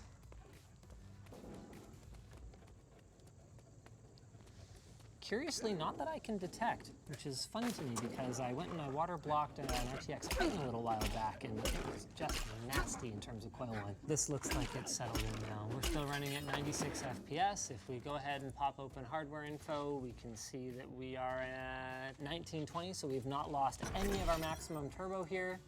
Definitely And go we've up to 1700 on the stock cooler, if I remember correctly. you went to dropped to 1700? I think so, yeah. Oh, well, fantastic. Then that is a substantially better result because we're running at 72 degrees Celsius, max turbo, and these fans are like barely spinning. You hear that? Those are at like 600, 700 RPM. If the question was, does this outperform the stock cooler? Then the answer is yes. But if the question is, should I run out after having spent extra on a Founders Edition card anyway, and go buy this aftermarket accessory for it that has, quite frankly, not just an unintuitive, but kind of a scary installation process, and then just terrible quality when it comes to the thermal pad staying on, the answer gets a little bit more complicated. I think really the takeaway here is when we compare the results, we were going to put the Ragen-Tech on this Strix card, but now that we've seen these results, I don't think it makes any sense. When we compare the results to just buying a card with a big fat beefy cooler on it in the first place, the answer is pretty obvious, especially because this doesn't cost an extra $70, $80 over a Founders Edition. If it's not obvious, the answer is no. And if it's not also obvious, I gotta tell you about my sponsor right about now. What do you get when you mix Drop.com and THX? For the longest time, Intel reigned supreme, all the way from the highest power workstation and gaming rigs to the tiny power-sipping chips that you'd find in an ultra-portable laptop. Fortunately for consumers, AMD got their crap together a couple of years ago, bringing the world Ryzen, a return to at least competitiveness on the consumer desktop and even the high-end workstation. But one area where Intel was on top, that is until very, very recently, was super small PCs with their NUC, or next unit of computing lineup, which possibly changes this today. This is what appears to be one of the very first AMD Ryzen-based NUCs. It's tiny, it's light, and I have very high expectations. Just like you have very high expectations of my segues to our sponsors. Like Vessi. Vessi footwear makes comfortable shoes that are light and waterproof. Their new weekend shoe can be worn any day, anywhere, anytime, even on the weekend. Reserve yours today for $5 at vessifootwear.com/LinusTechTips.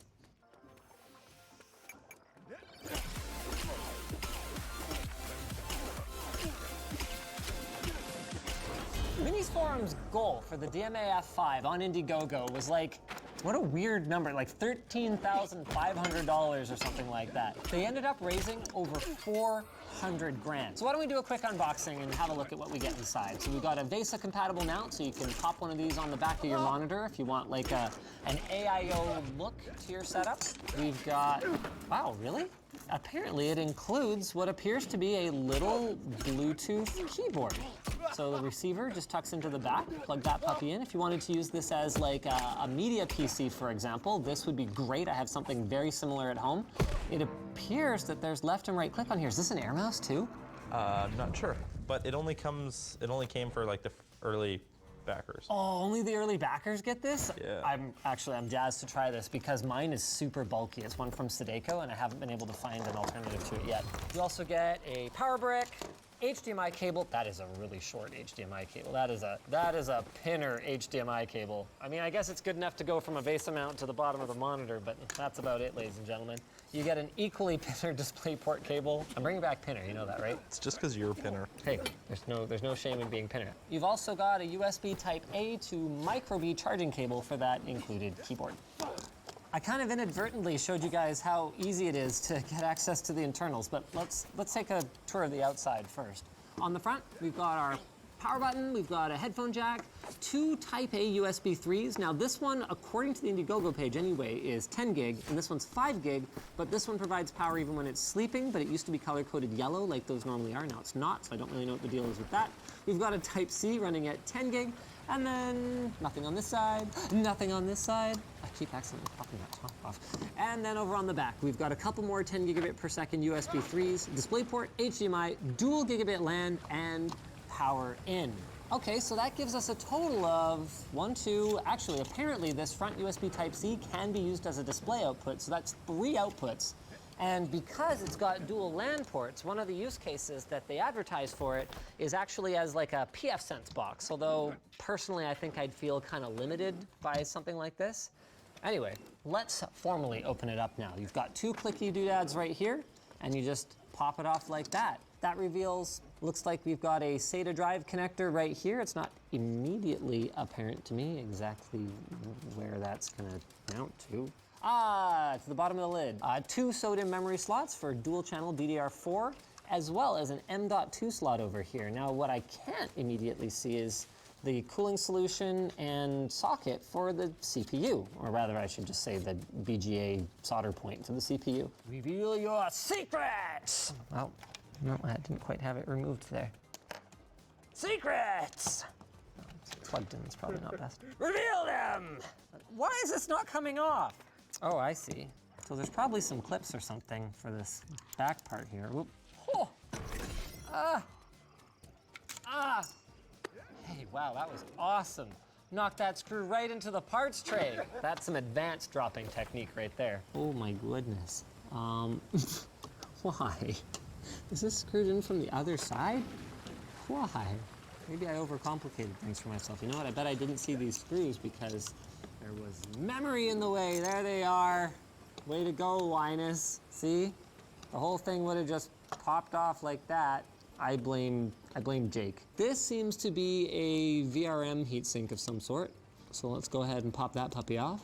There we go. Oh, interesting. Well, I mangled the bejesus out of that thermal pad, so that's cool. But yes, that is in fact what that was for, so that's good. And you know what? Let's just pop the M.2 out. Yeah, who needs this thing to ever boot up again anyway, right? Ba-dump. We do. And ba-dump. Okay. Yeah, we haven't really done the video yet, so that's challenging. Wow, why does it have these little rubbers on the M.2 stick here? I don't like rubbers on my stick. Don't appreciate it. Exactly. Well, they have an operation for that. Let's give you the rundown here. It's available in 2 configurations with 256 gigs of storage and 8 gigs of RAM for $429. That's early bird pricing though, so we have no idea how that's going to shake out to regular pricing. Or double that for, I think it's, yeah, $529. Now we do have some concerns. This is a SATA drive, so it's M.2, but you can tell by the key that that's a SATA M.2, not an NVMe drive. They have gotten that feedback though, and apparently the newer ones are going to be NVMe. As for RAM, unfortunately the 8 gig configuration ships with a single stick, so you're not running in dual channel, which means you kind of have to go with the higher end one if you want the full performance. Speaking of full performance, as we all know, Ryzen benefits from higher memory speed in a big way. Unfortunately, not only is this 2400 megahertz RAM, but we actually tried installing some higher speed stuff that we had lying around at the office, and the BIOS seemed to still be locked to 2400 megahertz. So we'll see how that works out for us when we do our performance testing later.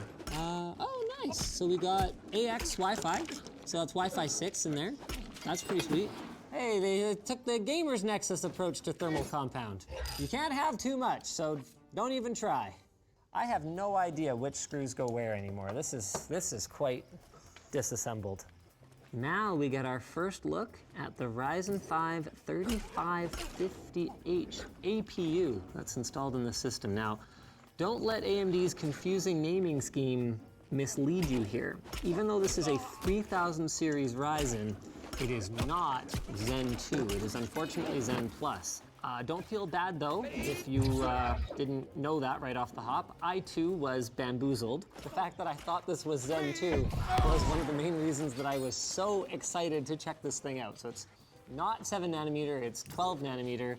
Everything is PCI Express Gen 3 and all of that good stuff. With that said, this is still an utterly unique product and one that I really wanted to look at just because it's finally an AMD alternative to Intel's NUC lineup. Now we can go ahead and put this puppy back together. With it mostly reassembled, all that remains is to pop in some dual channel memory so that we're giving it its best chance possible, as well as throw in some more storage so that we've got room for all of our, games about warfare that's very modern and all that kind of good stuff. So we'll pop that in there. Now, one of the things you might have noticed about that cooling solution as we were looking at it was that it's pretty darn robust. By default, AMD specs this particular CPU for 15 watts TDP, but it can be configured to up to 35, and that is apparently the route that Minis Forum has gone. Now, we're still not expecting it to compete with a Zen 2 based CPU, and ASUS actually has some sort of NUC competitors based on Zen 2 that are probably going to beat the stuffing out of this thing, but I want to give it a shot anyway, just because, hey, first out of the gate, all right? Got our screen capture working, which involved poking around in Radeon software a little bit, but yes, Radeon software. That's right, my friends. It's a NUC-alike. Hey, can we call them that? NUC-alikes? That's not bad. That's not bad. It's a NUC-alike running Radeon graphics. Now, Intel actually did a NUC with AMD graphics in it a while back, but this is different and unfortunately not as powerful. These are Vega 8 graphics.